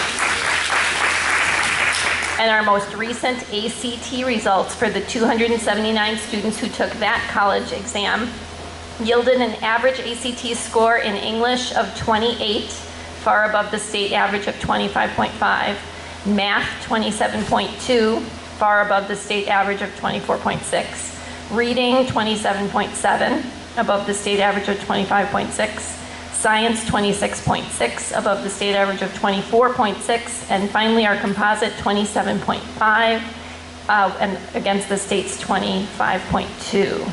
So 27.5 average ACT for those participating in that exam is quite exemplary, and I'd like to congratulate our schools and our students on that. Although I am very pleased to be with you here tonight, we are all missing the C. Parker Gallery opening of the Beatles display and the Sam Hunt concert, which is taking place at Madison Square Garden. We have to look at the calendar a little more carefully, board team. I like those kinds of events and loving the Northeast to be able to go and do all of these things. Also, my husband is en route to visit this weekend, so please excuse me if I make a quick exit out at the conclusion of the meeting. We could not be happier to be living and participating in the Greenwich community. There's immense talent, a service orientation that connects civic-mindedness in Greenwich, as well as generous, thoughtful participation in the work and life of the community that is inspirational and motivating. I would like to thank each of you for sharing your incredible children with us. We are enjoying the 9,002 talented youth who have entered GPS School District this year. Did you know that we have 32 home events and sports over these first 2 weeks of school at the high school? There are so many ways to become involved with our schools. I've had a chance to visit each of our schools and genuinely enjoy each of the interactions I've had with talented administrators, outstanding educators, and engaging students. As you know, we are in the process of implementing the new school start time changes, which launched with an overhaul of the transportation system. I wish to thank Elmer from STA and Vicki Gregg, our new transportation director, for being here with us this evening to hear the comments firsthand. You can wave. So they have heard all of this. They've been adjusting routes, stops, numbers of buses, new drivers. We are a little bit challenged with some ongoing construction, and we're pleased to report increased ridership. We do have consultants and support on staff that have been part of this switch, and they're just doing a remarkable job in being exceedingly responsive to these requests. We are seeing a decline in reports from an average of 200 calls a day down to 35 calls of this week. Even when it was 200 calls, though, half of those calls were very typical beginning of year questions, like confirming a bus stop time or verifying something that for the student. So it was not always related to a late bus. I did submit a written transportation report which documents a moment in time. And the reason I said that is even from the time that was written and uploaded to board docs, there have been additional improvements that have been completed. So with the partnership of Department of Public Works, we've already repaired the hillside driveway so that buses do not bottom out, which assures a smoother and more efficient exit from the high school. So you won't see that in the report, but that's already finished. So we have completed day 9 of school, and each day we recognize improvements through continuous monitoring, analysis, and assessment of the transportation system. We are grateful for the communications from parents and our community and also patients. While we see daily improvements overall, it will likely take at least 60 days for us to fully review, assess, and implement all recommendations for smoothing the transportation system. We have some short-term solutions as well as we are seeking long-term recommendations as well. And it's likely that this may require additional buses. While this is a transactional shift, The strategic plan outlines true transformative aspirations that we will move toward in the years ahead in collaboration with our community, students, staff, and parents. The Board of Education has truly come together to support this and many other key initiatives and have effectively prioritized school start time. Throughout the year, we will be surveying our students, staff, and community stakeholders to assess the impact of the change across academics, athletics, extracurricular, faculty, transportation, food service, family engagement, student and stakeholder impact. So that speaks a little bit to the rubric that we will be using with ongoing research and analysis. Ideally, we are targeting buses to arrive about 15 minutes before the start of the school day. As with start time and with the new Lebanon School building project, we are staying the course and moving forward. We are grateful to the incredible cooperation throughout the town of Greenwich in working with us on both preparation of school safety plans and school start time. I've tremendously enjoyed the first weeks of school visits, opportunities to connect with administrators, and to be actively at work on transition and learning. We wish to thank the Greenwich High School, or I wish to thank actually the Greenwich High School PTA and PTAC for invitations to be introduced. It's a joy to see a room full of volunteers who support the work of students and schools. Schools are truly a reflection of the community we serve. I'm enthusiastic about our work ahead during the 17-18 school year in an exemplary district that is focused on strategic elements of personalized learning. We celebrated an incredible launch with staff and students focused and engaged in our core work. Our students and staff are up and running this fall with exciting and engaging classroom activities, great use of innovative learning space, incorporating the one-to-one devices, and are excited to be piloting classrooms focused on personalized learning strategies. We continue to implement learner-centered practices, which we believe will help each student to reach their optimal goals as learners. Thank you, Dr. Gilday.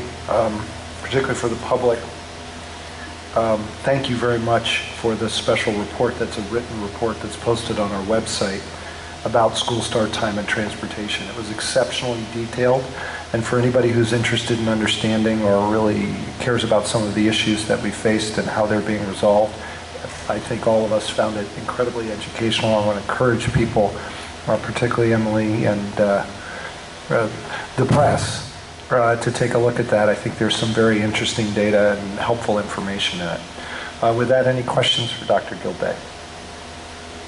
Ms. Erickson.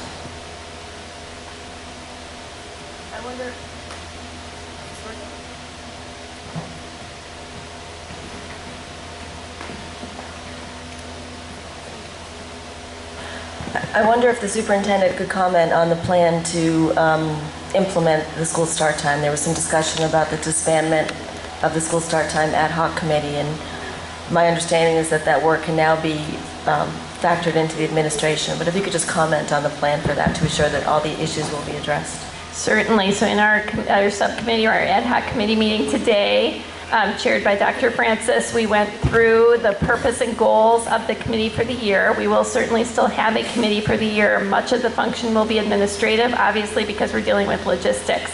However, we are keeping the committee structure for a little while so that we can review metrics together, review prior to the launch of a survey, review survey analytics. So we do have, I think it's 6 or 8 meetings set forth for this year. So there will be both the ad hoc work as well as our parallel administrative work, but we do believe we can move it over to administrative. It doesn't mean we wouldn't have a board liaison. We certainly would, just like every other committee. It's just the structure of the committee changes over to an administrative lead. So we will not be abandoning the topic, and we will not be forgetting to inform the board as to all the work that's going into it. Ms. Tate. This is a fair question because it's related to what's really truly in our domain to control, and that is, are there any suggested improvements to pick up and drop off procedures at each of the schools to move the traffic through in a more rapid way? Is there anything being done on that front that will help the timing of the buses? it would be lovely. And if you have some suggestions, we'd be happy to take those. I have been at several of the schools, mostly at exit time versus high school entrance time, but some of the other schools, as I'm out on visits, both entrance or exit times. And I do think it does take coordination and patience. Today, unfortunately, on the way out on a little errand before the meeting, I was over by Garlic and Herb. The fact that I can find that now is pretty exciting. But I can sometimes go to some places without GPS, which is a big deal for someone from Chicago who's used to different roads, different kinds of routes. But anyway, I did see a car zoom right past the stop arm on the bus, and that is just absolutely frightening for anyone who works in schools to see that. So I think we do have to remind everybody to please, please just pause and take a moment when you are dropping off or picking up, because we do have to be patient. The roads right around Hamilton Avenue, as you know, very tight for pickup and drop off. I don't know what you could do other than potentially add, a road through the field, which I don't think anybody would want. So, but you could do that. You know what I mean? You could think creatively, but it's not an easy place to drop off or pick up. So there are definitely things we'll look at, but I do think safety is primary on all of our minds. Other questions for Dr. Gilday? I also like a hovercraft idea, but we're not quite there yet. Yeah. Dr. Gilday, I would, as an individual, I was originally serving on the committee, but I know the committee is now Barbara O'Neill, Gaetan Francis, and Debbie Applebaum, who's not with us tonight.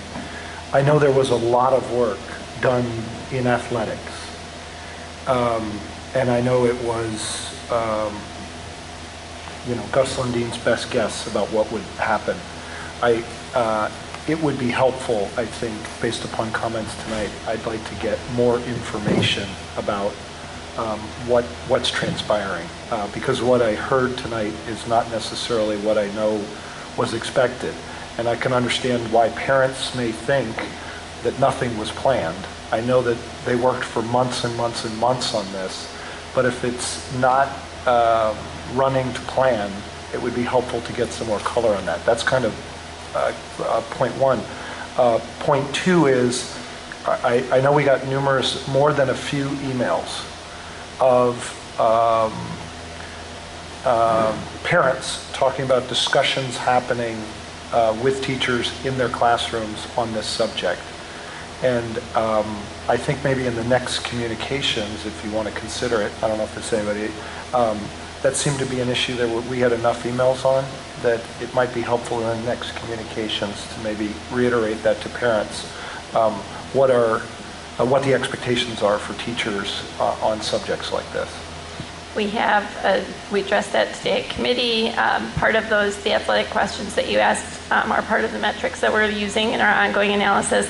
And actually, a lot of the things are paralleling exactly what Mr. Lundeen predicted for what might occur. He did schedule many of the events and activities for times that it looked like our collaborating schools would concur with, and some of them have not been able to honor those times, which has caused an additional crimp. But he could not have predicted that, because originally it sounded like the schools would agree to a later start on some of the games, and then they've not been able to do that. They did, and then they backed out. He can't really control that, so as much as we'd like him to. So, but we'll continue to keep the board obviously in the communication loop. Anything else for Dr. Gilday? No, with that, we'll move on to reports of committees and liaisons. Good.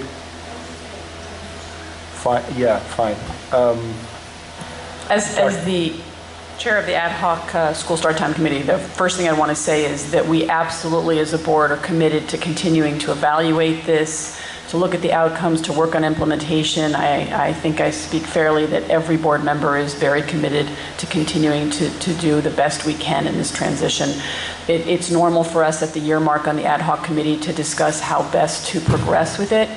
These committees are only created for 1 year, so we need to have that discussion of how do we continue and how do we go about our second year. This in no way indicates that the board is not continuing to pay attention to this and to work on this. And at a minimum, there will be a liaison, which I have sort of assumed would be me. And I am absolutely intent on continuing to follow these issues and to work on them to the very best of our ability, because every student is important to us in every aspect of their life.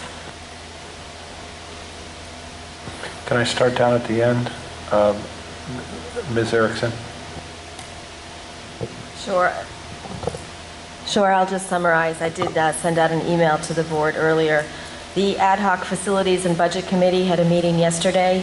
In attendance, we had a number of members of the administration, as well as committee members, Chairman Scher, and the architect firm KG&D. So the first item we discussed was capital. The architecture firm has done a really good job at looking at our facilities. They have proposed, as you would expect, some infrastructure needs to be addressed over the next 15 years. And they've also made suggestions regarding incorporating elements of next generation schools as part of that plan.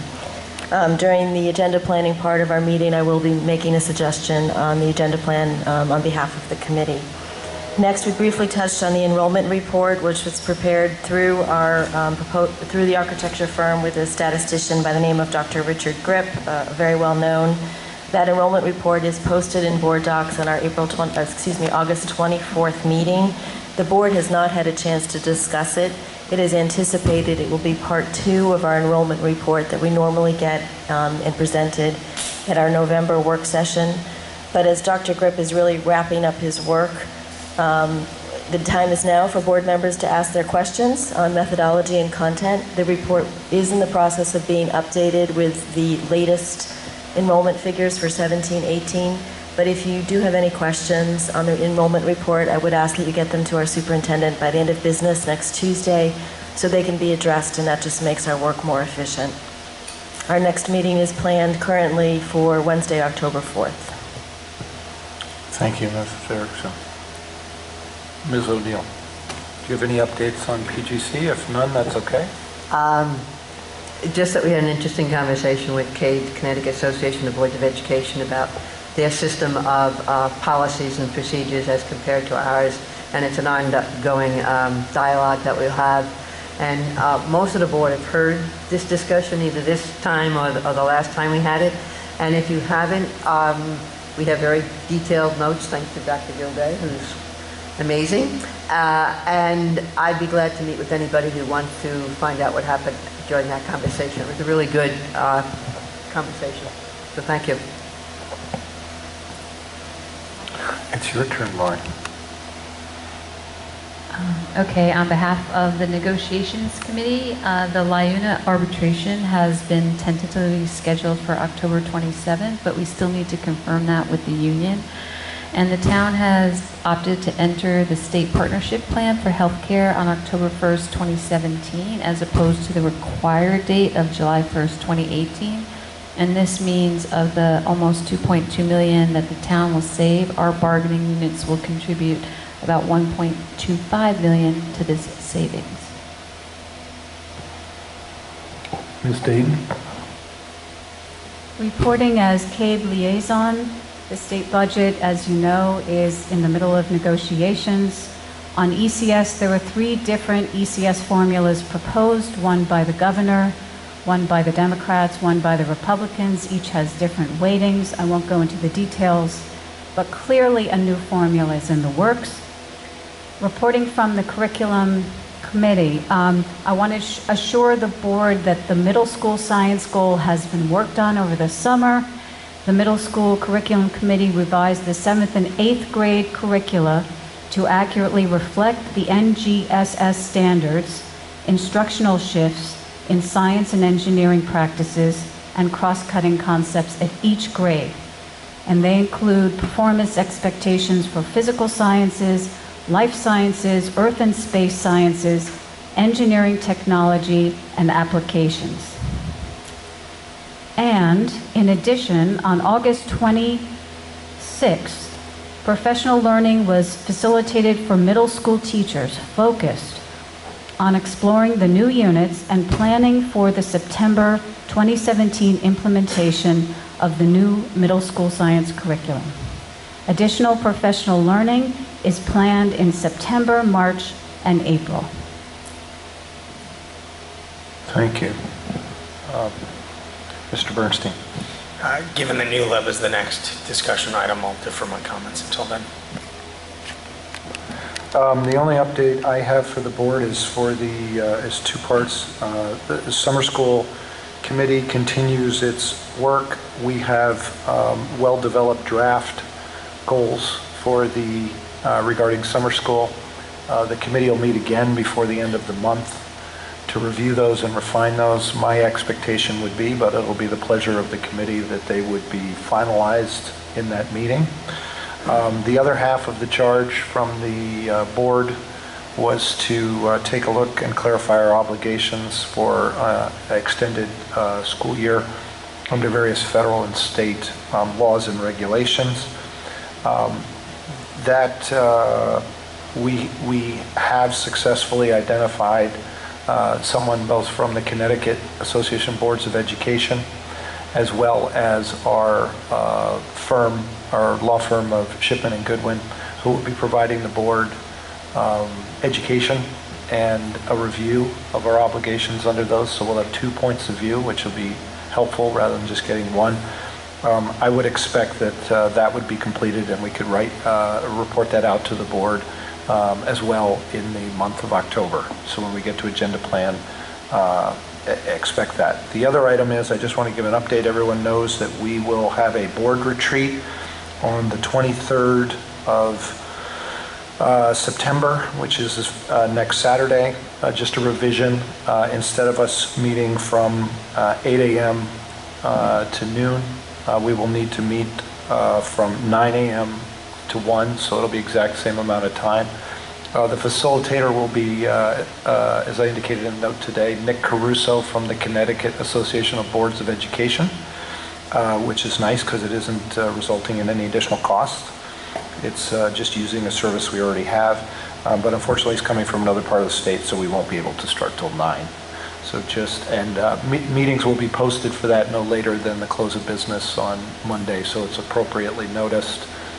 We are still finalizing the location, so just look for that. With that, any other reports from anyone? I think not. Okay. Now we'll move on to discussion items. New Lebanon Building Committee update, Mr. Wacko.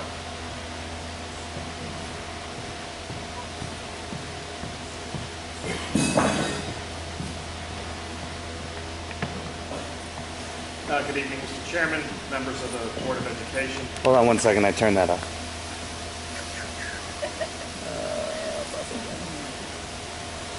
Lack of state funding. Fair enough. Thank you for allowing me an opportunity to speak with you tonight. I feel like my presentation will be a little bit of a tale of two cities. On one hand, I am extremely pleased to report that your building committee has successfully navigated all state and local labyrinths of building permitting. I stand before you with the fact that all state and local building permits needed for us to break ground have been obtained, and that we can start as soon as funding is available. This was no small task, and I commend you for assisting the town in creating such a great and wonderful group of volunteers to assist in the building of a new Lebanon school. I'm also pleased to report that while we have yet to approve the guaranteed maximum price, we have a proposed guaranteed maximum price that we can make fit within the budget. This guaranteed maximum price includes a 3% construction manager's contingency and a 5% owner's contingency. So as you can tell, for those who have been around long enough, we have learned our lessons from Ham Ave. I wish I could end my presentation there and we would be starting the construction of New Leb School. However, it's only those items that we have actually some control over that I am pleased to report on. It is the failures of Hartford that keep this presentation going. In fact, just today, or tonight, the General Assembly remains in session. Why? Because they have failed the taxpayers of the state by not providing a budget on time.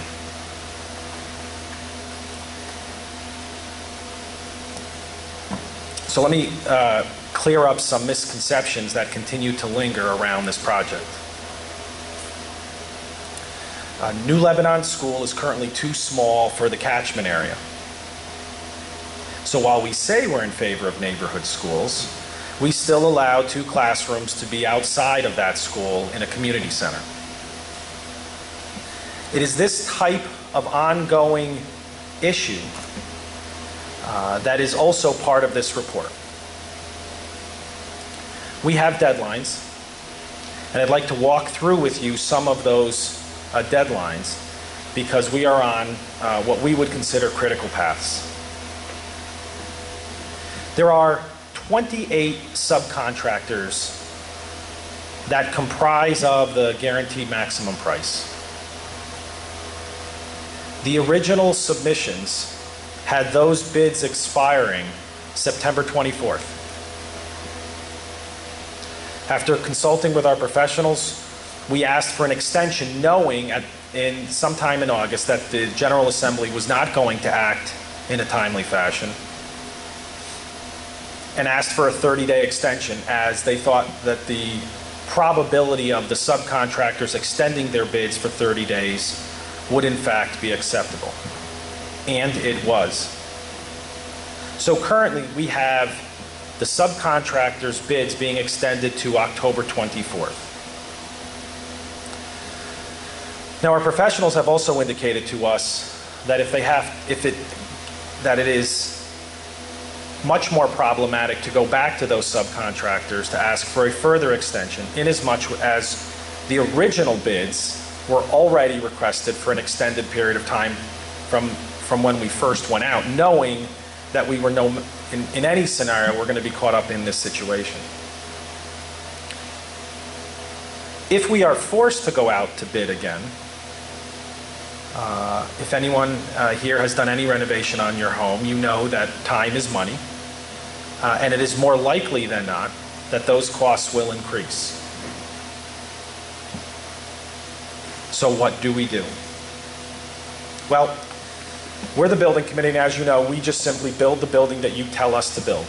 You told us through your ed specs what type of building you wanted. We've designed it. We've received the bids to construct it. And now we simply need the funding to build it.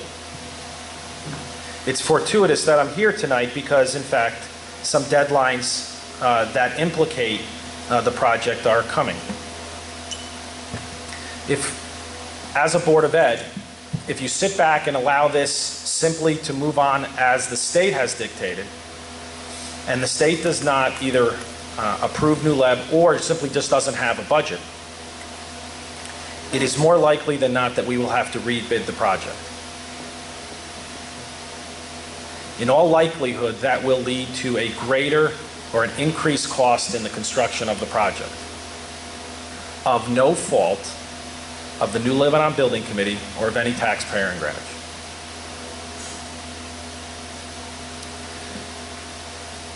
I will be attending the BET meeting on September 19th, next week, to discuss this with them as well. And while I certainly wouldn't speak for them, I understand that RTM approval would be necessary for any change in the direction in which funding were to occur. That is how the town funded this originally, and that is the plan by which we remain tied to. But I submit to you, if the Board of Ed had any desire to change that plan and to seek RTM approval, That deadline is September 29th for their October meeting. So as I see it, the scenarios are simple. If the state either fails to fund New Leb or fails to act on their budget, either way, by October, give or take a few days, but by October 20th or so, decisions will be made for this Board of Ed. Invariably, we will be going out to bid, and invariably the costs are likely to increase. If this Board of Ed takes an affirmative approach, time is ticking. Certainly, funding for this was always conditioned upon state funding at about 61.5%. That remains true today. And based on our professionals, that number remains subject to the state's approval. So we're here for direction, quite frankly. Again, we simply build the building, and we are simply coming to you knowing what we see on our path forward right now, which is one that either has the state approving the funds before October, but if not, a rebid process that in and of itself will cost money just to ask our professionals to go and rebid. I'll take any questions. Ms. Day. Mr. Walko, do you believe the BET conditions as written originally have been fulfilled today? I'm not sure it's a question of the BET conditions being fulfilled or not, and having served as chairman of the BET previously, I understand the spirit of those conditions. I certainly know that when I got up before the RTM both this year and last year, we made the commitment that this school, that if we were not going to receive approximately 61.5% of state funding, that the RTM would get another bite at the apple at this. So I know at least what I said and what I conveyed. Dr. Francis? What are the steps in the timeline? Let's be optimistic that the state does at some point approve this. What has to happen from that point in terms of the time to the October 24th? So you gave us 4 days. Is that realistic in terms of getting the steps done for that? Doing a little self-promotion, I do think that we pick the right professionals for this project. So we've asked those similar questions. From the time the funding is approved, let's say, the building committee will need to approve the guaranteed maximum price. That takes a meeting, so 24 hours to schedule the meeting and notice it and the like. Gilbane says it needs about 2 days to get its subcontractors to sign the contracts. So they gave us a drop dead date of only October 20th to make a decision on the guaranteed maximum price, which is literally 1 business day before the 24th. There will then be a lag of at least 2 weeks before the shovel hits the ground. It's really the date by which the bid expires. So the drop dead date, according to Gilbane, is October 20th. We just need a meeting before then. And then there is a lag to construction. So just, I'm sorry to be 100% clear, there is nothing that needs to happen at the BET or the RTM if the funds are approved. At that point, you can go straight to those steps. Probably technically I need to get BET approval of the conditions. What I would, and I've already talked to the chairman of the BET on this, to the extent we need to expedite a meeting, even that group of 12 is much easier than anything else. But it would be incumbent on us, once we got state approval, to then go to the BET. If in fact, for instance, the General Assembly is meeting tonight, let me be extremely optimistic and suggest they're going to ratify a budget tonight, and New Leb is going to be part of that budget, and the only thing we're waiting on is the governor's signature of that budget. In all likelihood, I would ask for this item to be on the BET's agenda for the 19th, ask them to release their conditions subject to the governor's signature, and then we would be doing that step. If depending on the timing in October, we would follow suit.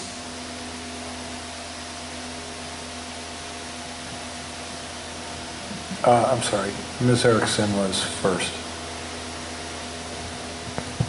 Thank you, Mr. Wilco. Can you just give us an idea roughly of numbers? So you're saying there could be cost escalation on top of the $37 million budget. I know you don't have a crystal ball, but if you could let us know if Gilbane is giving you any sort of sense of what it would mean. I'm also very concerned about the delay. This project was supposed to start July 1st. We've lost the summer window.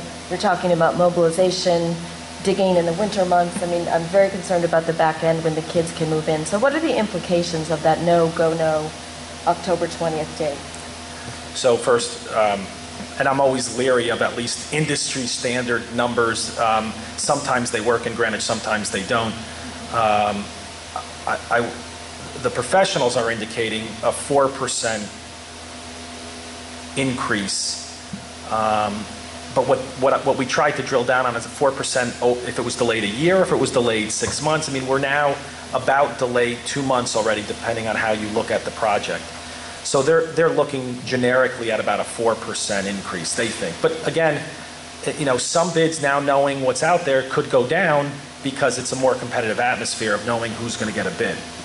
So I think for planning purposes, we're planning about 4%. In terms of timing, hold on, let me stay with the numbers first as well.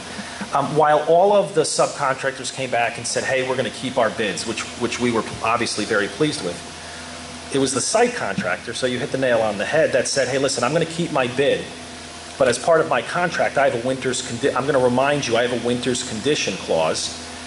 And Gilbane came back, having talked to them, and said, okay, how should we address this? We're not going to automatically increase your bid because, in fact, if we have a light winter, it'll never happen. Those conditions won't come into effect and those price tags.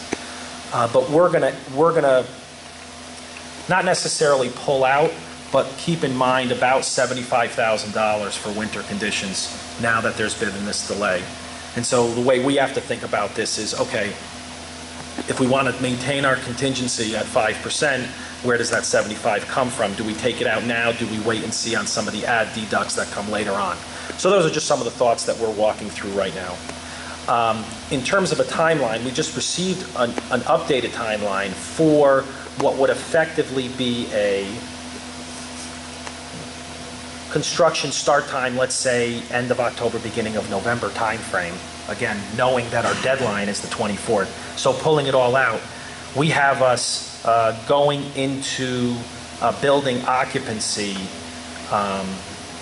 still in the December of 18 timeframe. Total work not being done until the following spring, summer with the site work, because if you recall, we move them from the building into the school, the new school, after the TCO is obtained. Anyone else want to ask a first question? Mr. Bernstein. So first, I want to thank Steve and the committee. Over 3 years, the committee and the subcommittee has met over 90 times. And these aren't short meetings. Some of these were to interview firms, go over contract language. The town legal department has been a big help in all of this. The purchasing department at the Board of Ed. There's just a lot of moving parts to this. And we've taken it, as Steve said, about as far as we can go. I just want to make sure I reaffirm my commitment to the project and rebuilding the Lebanon School. This is obviously one of the key components of our racial balance plan that was actually approved by the State Board of Education. In addition to that, it's just something the community desperately needs. It's still a testament to the teachers, administrators, parents, and even the students that we've been able to have kids learn and get enriched in that environment. The space just is not up to the task. The common spaces are still inadequate.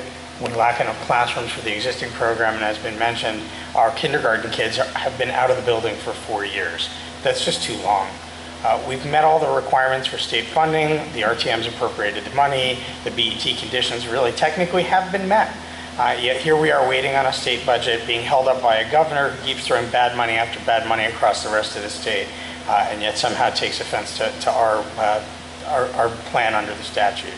I think we need to start considering more than just holding our breath and hoping that reason prevails in Hartford. God knows what they're going to do in the middle of the night. When we wake up in the morning, we may not even know what's in the bill. It's 800 pages, so it may take a while to figure this out. But every day that goes by is another day of delay. It pushes that key work into the winter months. This means adding time and expense. We've got the plan, we've got the building permit. What we really need is recognition by all of our local elected officials of the shared responsibility that we have to ensure the project is completed without further delay and expense.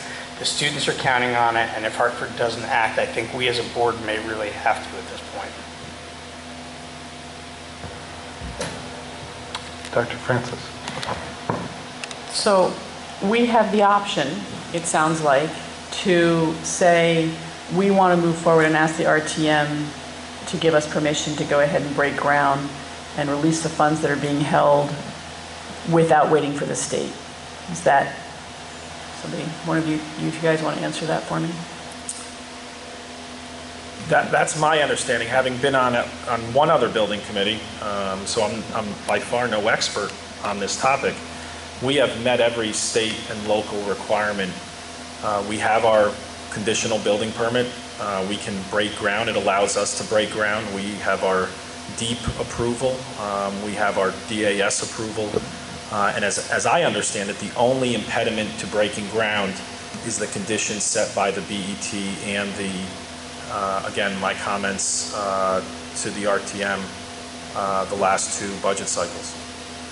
So it's a matter of local funding. Otherwise, if like Ham Ave, the condition to receive DAS approval from the state was full funding by the town of Greenwich. That was done 2 budget cycles ago, and really that's where we are right now, as I understand it. Steve, I'm not sure I understand what the ask is from the building committee. I mean, the Board of Education said it needed a new building. The Board of Education specified that building. The Board of Education asked the town for the money for that. We sent it to the Board of Estimate and Taxation.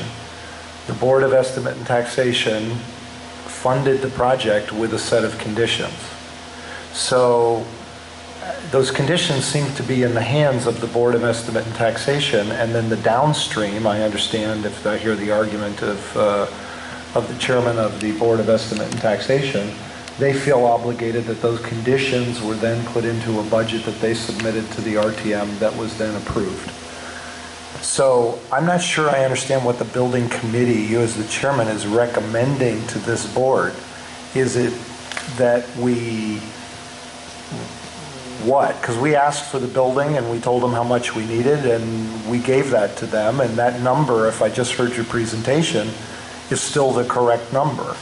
So are you asking us to do what? Ask the BET to revise its conditions, or determine it should release its conditions, or ask the RTM to release its conditions? I'm not sure I know what the action is that I'm just confused on what action the building committee would ask the board to take further than what we've already done. Well, let me try to clear up that confusion. We're not asking you to do anything. We are simply issuing a report to you with deadlines and with amounts. And to the extent that you believe, in your infinite wisdom, that you wish to change that plan, because if you do nothing, we've laid out what will likely occur. We have laid out for you that the cost will likely increase, and we've laid out for you that we will likely have to go out to rebid. And so if the Board of Education is okay with that plan, then as the building committee, we have no say in that. We simply build the building that you've asked us to build. If I felt it incumbent to make sure that you were aware of those deadlines. Yeah, no, your update was very helpful. So, I wasn't just, let me just, because I'll keep it so we go faster, is if there's an action we should consider taking, I'm just not clear what it is, because our board has, to my point, our board has been exceptionally clear and consistent. We went to Hartford, we were clear and consistent. We've been very consistent about what is needed, why we think it's needed. It's been in our capital request now for I don't know how long, 2 years. It's going on 2 years, right? And the question that I would have is, I hear what you're saying, and I want to clarify what you're saying. You're saying if, which I was just reading, apparently there's a budget deal in Hartford, and they're going to vote tonight. I don't know what that means for our project, but apparently there's a budget deal. The governor is saying there's a budget deal. The top Democratic leadership is saying there's a deal. Obviously, we have to see if they can actually get it through. If it got through, presumably our project is intact because we've done everything to get it ready. And we have local legislators who are on the Finance and Bonding Committee, and they've made very clear that they will support getting this money for Greenwich.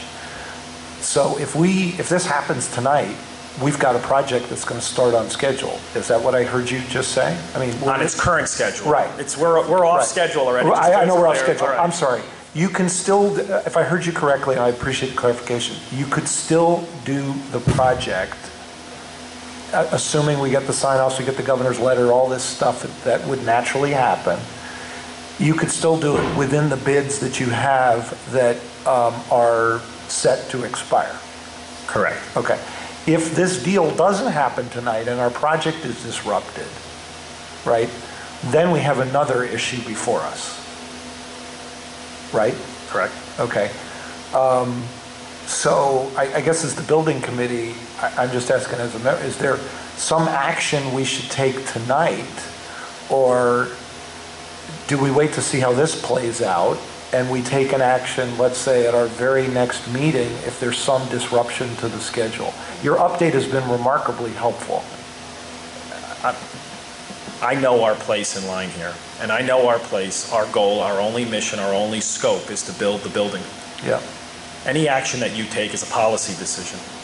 That's not our purview, and I would hesitate ever to come here and say to you, as a matter of policy, you have heard me repeatedly talk, for instance, about enrollment numbers. We do not talk about enrollment numbers. That's not our purview.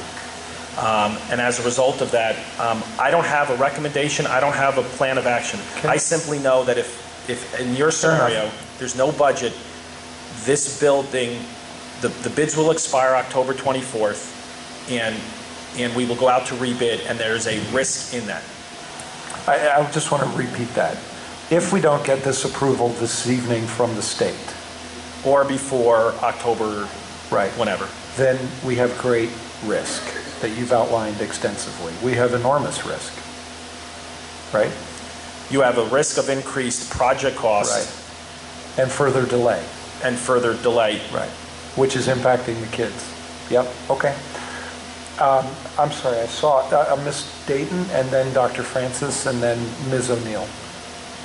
I remain fully committed to this project. I made the original motion for a new school. I will not waver in my support for this project, even if it means going into October.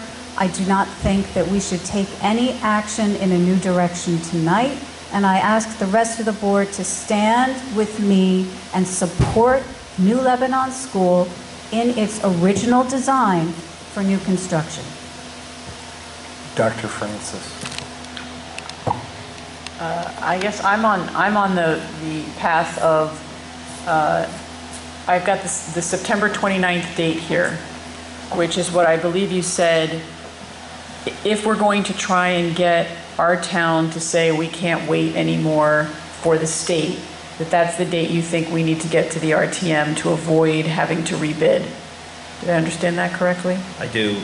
I'm just so you know where I'm getting that date from. I'm reading off the town clerk's office listing. It says absolute deadline for submittal material to make the October 23rd RTM meeting, so it is extremely tight, is September 29th. And our next meeting is not until October 5th. Yeah, if there was some action, we would have to consider a special meeting. But that's clear to me, just in terms of our agenda. If there's some issue before the board, I think it will be necessary for us to call, I should say this differently. amongst the 8 of us, we have to decide whether or not we would call a special meeting. If there were issue and relating to these dates, personally, as one member, I would be calling for a special meeting. But that would be the pleasure, there'd have to be at least 5 to do that. Do we think that there's any disadvantage to making whatever the decision is tonight in terms of how the state will decide about our funding?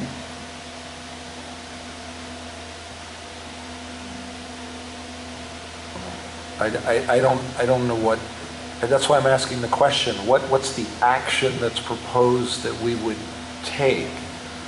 So I think maybe I'm being dumb, but I would think that the action we would take is to say to the town, we think it's important to build this school, we think it's important not to delay, and we're asking you to release the contingency and to go ahead, and we'll hope that we'll get the funding, but if we don't, that we're committed to the students and to building the building. I think we've said everything other than, I mean, that's my point. I think we've made that like remarkably clear, right? But if somebody, I don't know if there's some special motion beyond what we've already done, I suppose someone could propose that. Ms. O'Neill first.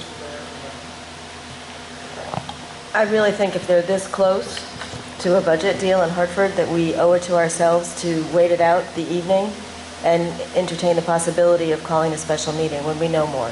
Agreed. Let's not speculate. Mr. Bernstein. And I agree. I think that's the right thing to do, but we're not going to wait too long, obviously. We have to keep moving. Just to put some dollar figures on it, because I think it is helpful. When we last met as a committee, the cost of rebid is about $62,000. That's on us to pay for. On top of that 4% that Steve mentioned, that's about $125,000 per month escalation. So over how many months, right? It's at least 12 months, and then maybe some. Okay, so just, I'm sorry, Ms. O'Neill? I hate to be the pessimist in the room, but if the state should turn this project down, along with all the other projects, I read in the paper then that the chairman of the BET said it would be up to the Board of Ed to decide whether we still wanted this school, and that we would then have to go to the BET for funding. I mean, I just, after they've all said they're not going to fund this, it just seems sort of ironic that would be the next step if this project is turned down. And is that right? That would be the process? We say, by the way, we're not getting any money, but we want you to build this school. But that's not our, I mean, with all due respect, that's not our resolution. Our resolution was we submitted 34 million. It was up to them to figure out how to finance it. They made an assumption in their financing assumptions. I agree with you, Barbara. I got very confused by that statement today because we're not the people who decide how this project gets financed. I mean, I think we know how it gets financed, but the Board of Estimate and Taxation and the representative town meeting, it's their job to figure out how this thing gets financed. It's our role, as I understand it, based upon rereading the resolution we made in our capital budget, is we said we need this, and this is what we projected it to, that this is the amount of money that would be needed to build it. So I got very confused by that statement, but I suppose we'll have to see how that plays out. I mean, Steve, I don't know. Do you have something to add to that?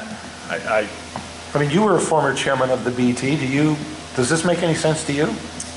I've never seen, let me say it this way, and it's not really answering your question, and I recognize that. I've never seen a building committee be so ingrained in the financing of a project ever before. If you look back historically at building committees of even Board of Ed projects, they just simply build the building. You have asked this building committee to not only build the building, design the building, but then follow the money all the way to conclusion. We are in uncharted territory in my mind, and so we continue to simply do our job, stay on point, and that's why we're here tonight. Okay. Is there more so we can move this item along? But Ms. Erickson. Just briefly, if history is any guide, when MISA needed to be rebid, the costs were substantially higher, delayed the project significantly, and required an unfortunate trip back to RTM. That preceded my time on the board, but it really impacted the project throughout the life. I will say, as part of when we were selling the budget last year, along with the building committee, the understanding was it's a $37 million project. The town is funding about 14 of that, and we're expecting state reimbursement of $23 million. So if we're now saying we'd like the town to proceed and leave that $23 million to some extent at risk, I think that warrants an in-depth conversation that I'm not willing to have tonight, although I'm certainly willing to have the conversation, and it is very important to me that that school be built, as promised, to the community. But I do think, again, let's not speculate. Let's see what happens if they make progress in Hartford tonight. But it's not a decision that we should take lightly. If I could, can I just close this on this item? I think the consensus is, I think we've made clear the board's position on the need for this project has not changed. Thank you very much for the update. I sense the consensus of the board is we'll wait to hear what we get out of Hartford, and based upon that outcome, shortly we'll be deciding whether or not to call a special meeting so that we can not disrupt the timeline that you've laid out. Thank you for being so specific, Mr. Walko. Thank you. Thank you, and the committee for all your work. Thank you. With that, now we move on to action items. Can I have a motion to put on the table Superintendent's 2017-18 goals? Dr. Francis? Mr. Winston? Dr. Gilday? Thank you. So I have... Am I making a mistake on our agenda? Sorry. I just heard a whisper over here that there was something else on the agenda. Can we proceed? Sorry. Okay. Dr. Gilday, thank you. Certainly. So I've provided a transition plan for the board that's been underway since my March 30th, 2017 appointment as superintendent and will continue throughout this year.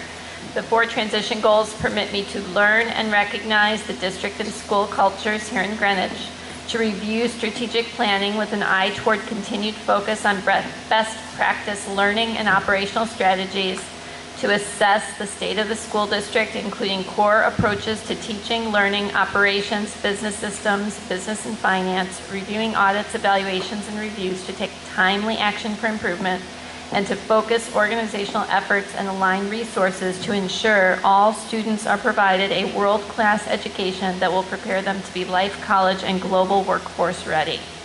The activities under the strategic plan areas of governance leadership, student achievement, organizational leadership capacity and alignment, family and community engagement, and operations, facilities, and finance are all included in this transitional plan. And that will be made available to the public. Questions for Dr. Gilday on proposed goals? Dr. Francis. I didn't actually have a question, but and I'm quoting someone, and I can't remember who it was, but I think it was a very good thought, which is I think this is a really great way to approach a long-term plan. And we want to hear for a long time, and we want to set our sights high and far, and I think this is a great way to do that. Mr. Bernstein. So I concur. I think this is a great recitation of your goals. I think you've jumped right in. You've got a lot of work ahead of you. What you're missing in here is you're still running the district day to day while you're basically rebuilding the car as it's moving. So just thank you for putting this out there. It's helpful. Ms. Dayton. I was very pleased that one of the items here is a meeting with the commissioner. I think that will be extremely valuable. I'm not sure prior superintendents had that in their initial plan, so thank you very much. Anybody else? I wanted to echo that, Jill. This is one of the best documents we've ever seen as a goals proposal from a superintendent. It's crisp. That makes our work much more efficient. I assume we're going to approve this. We'll find out in a minute. And it'll become the basis upon which during the year we'll have an opportunity for an update maybe in January or February, but it'll become the basis upon which we'll evaluate your work this year. And thank you very much for putting together something so professional. With that, can I have a motion to call the question? Ms. Erickson? Mr. Bernstein, all those in favor of accepting the proposed goals as presented by Dr. Gilday? 7-0. Thank you very much. Now we're going to move on to, can I have a motion to put on the table summer transfers, authorizations, and transfers? Just by way, I would just want a clarification. We have 2 items in our packet. So I just want to be clear, you're asking for an approval of both of those items, transfers and the summer transfers. Just so that's clear to board members. Dr. Francis, do I have a second? Maybe Ms. Dayton or Ms. Raven? Thank you. Questions regarding transfers? Hearing none, can I have a motion to accept the proposed transfers? Francis and Raven, all those in favor? 5-0. With that, I swear we have to get Let's add that to that facility improvement plan. old guys like me can't see anything. Can I have a motion to put before us the financial year-end report for the period ending June 30th, 2017? Raven and Francis. Ms. O'Donnell. By the way, welcome aboard. We're thrilled to have you here.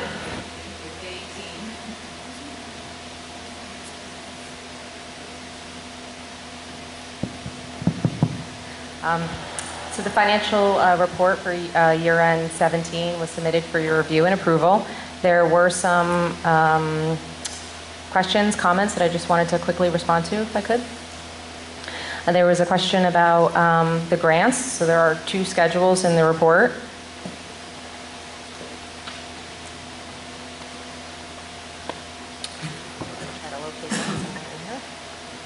The first schedule summarizing grant accounts has a footnote at the bottom denoting that those marked with an asterisk are 2-year grant funds. And I just wanted to point out that those that are not marked are in fact 1-year grants.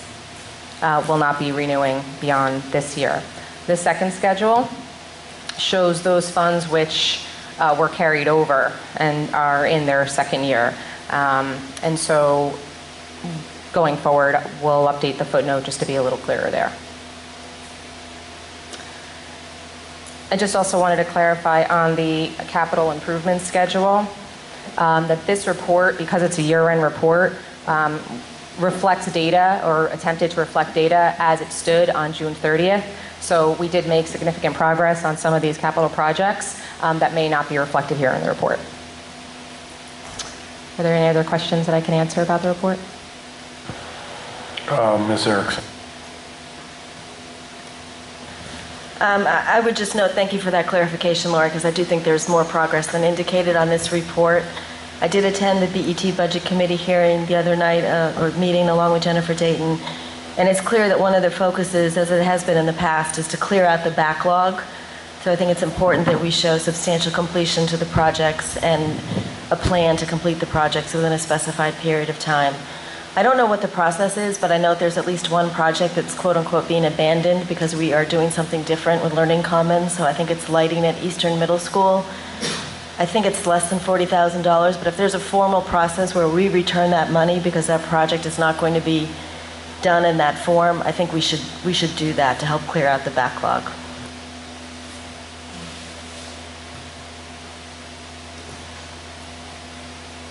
Sorry, Ms. Dayton.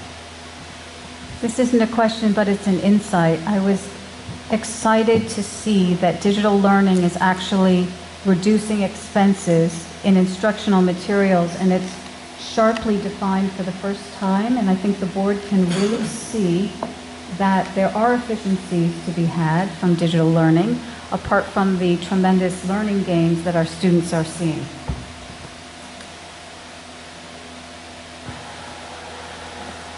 Any other questions? Ms. Erickson. Can I make the motion to approve the financial report Please do. as stated on the cover sheet? And there's a second. Dr. Francis. All those in favor of accepting the financial report year-end 2016-17 period ending June 30th, 2017,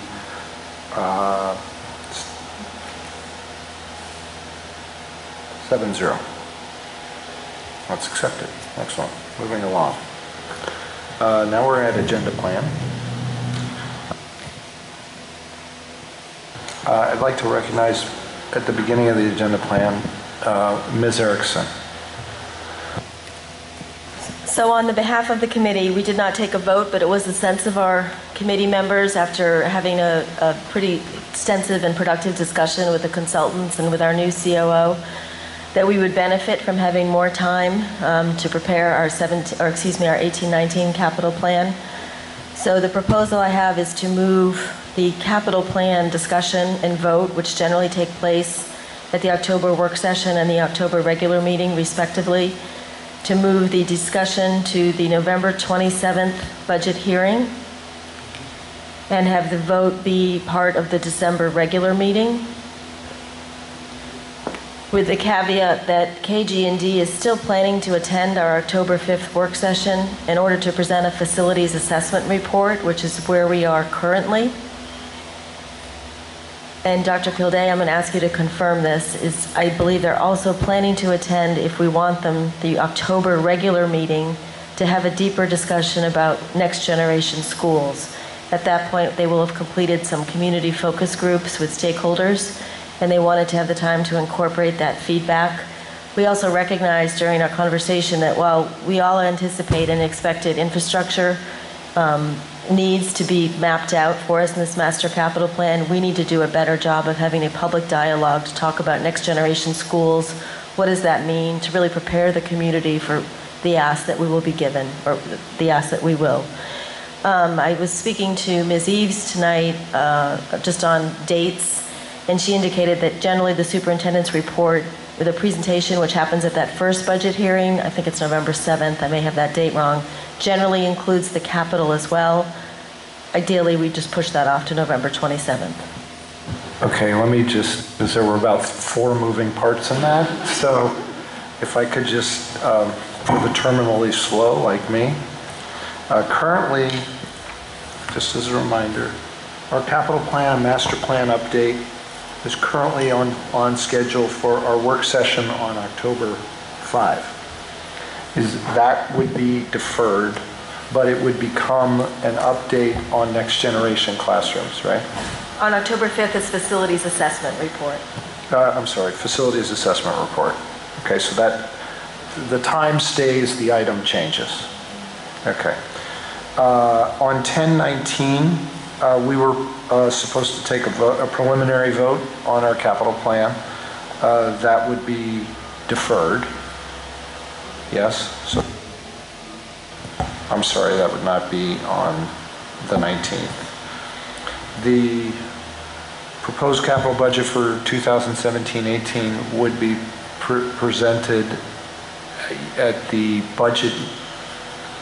regular budget meeting on The 27th of November, so it's the fiscal 19 budget presented on November 27th. Okay, which would mean, would put it beyond, the new board, whatever that is, will be seated taking that item up. Correct. Okay. Other changes, Laura? The October regular meeting, October 19th, would be the discussion of the next generation schools. Okay, so we need to add that. Kim, you following along? Okay. That would be a discussion item. Okay, any others? Just as long as you have the vote for the capital plan at the December regular meeting. Right, no, that's, well, that would normally be there, right? So that would be to 12/21, business meeting. Laura, just a question. Are you suggesting that we don't need the budget launch on November 9th, or is that still? No, that needs to happen for That still operating. occurs. Yeah. What would happen is well, yeah. Normally, we dispose of the capital budget before we take up the operating budget, Right. just to free up oxygen. And so what we're suggesting is we would benefit from more time. If we didn't do this, they would have to get all this work done in 2 weeks, which frankly It's isn't not realistic. Not realistic. It is going to put pressure on the board that follows to, look at it and what have you. But we need to do a best job we can to support whoever that is, from one to the other. That's what it requires. Kim, I don't see on 1221, is 1819 budget this item? I thought that's normally operating. Is that also capital? Or do we need a separate item for that? Because there's 3 items, right? There's the budget, there's food services, there's tuition and fees. If you could just let me know if we need to have that highlighted as a separate item and it needs to be added. I just don't remember what's in that item on action. I don't remember how the resolution is presented. The budget is usually presented, if you think about the whole budget book. Operating and capital. It's everything, right? So, yeah, I think, I don't know that you need to separate it out, but maybe if we just don't, to make sure. If you could just go over that, to look again with Mike and just let us know, that would be great. Sure. Thank you. Okay. Any others? Any other committees requesting changes? Ms. Erickson. Only because I'm trying to tie up loose ends, and this is really Ms. Rabin's item, but I believe we were going to try to accept the MISA project sometime this fall, once the CO was received. So I just would add that to the to-be scheduled item whenever it is appropriate.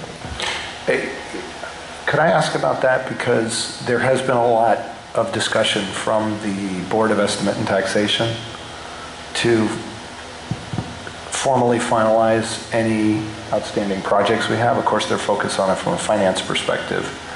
But in order to close those projects, I think we have MISA.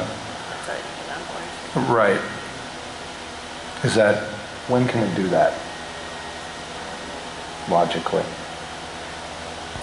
Can I get back to you? Sure. I haven't been, we haven't really communicated a lot in the past couple of weeks. Unless somebody else has, data that I don't. Our meeting in September, the Tuesday after Labor Day was canceled, so we're not going to meet again until October. So I just need to get back into that.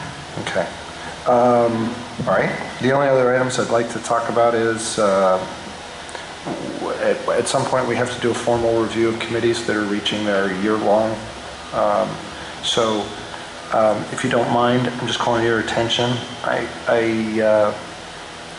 need to look at the rest of the agenda and see with these changes when we can slot it. But my hope is it would be slotted at the business meeting in October.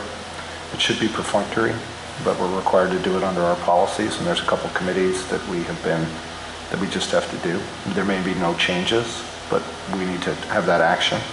The other one is summer school goals. I would propose that we take up summer school goals and hopefully we'll have ESY done as well. Discuss it at the work session and approve it at the 10/19 meeting. And then that will wrap that up and we can unwind that committee, presuming its work is finished.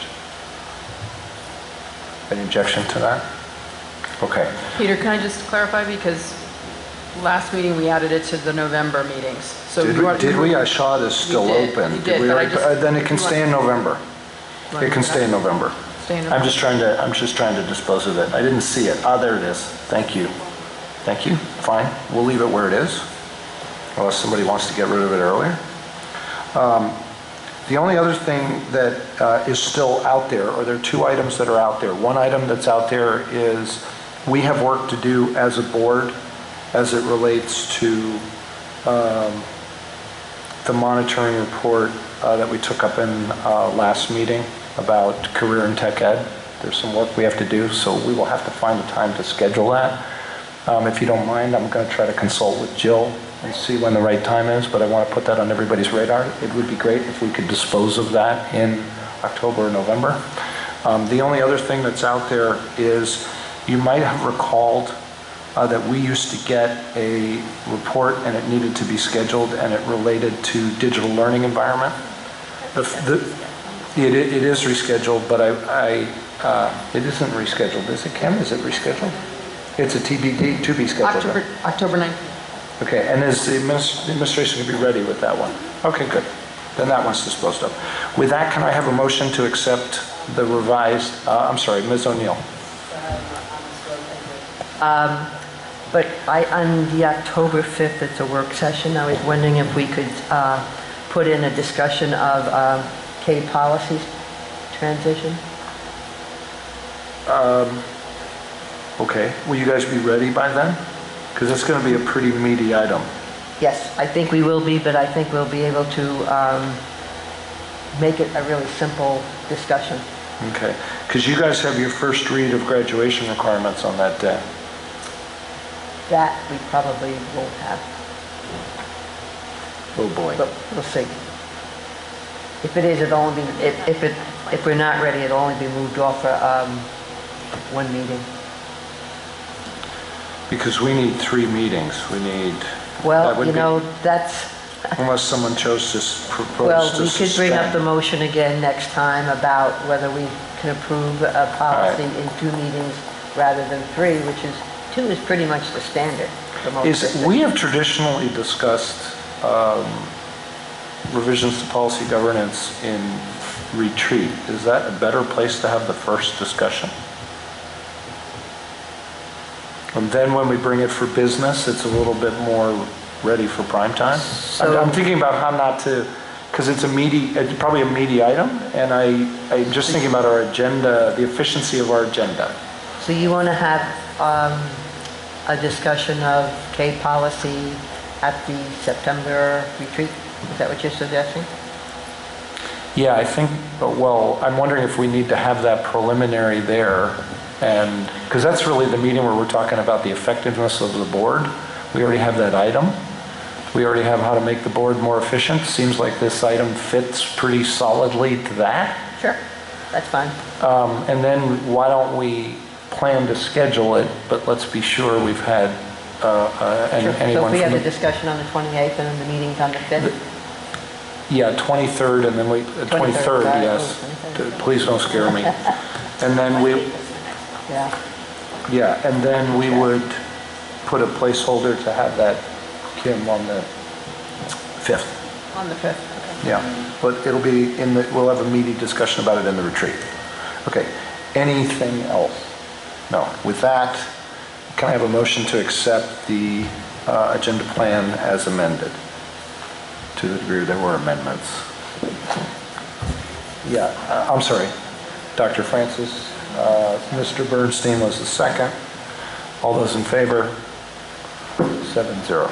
Okay, with that, I think there's no more business before the board. We have all the written reports. Everybody's seen them, read them, I hope.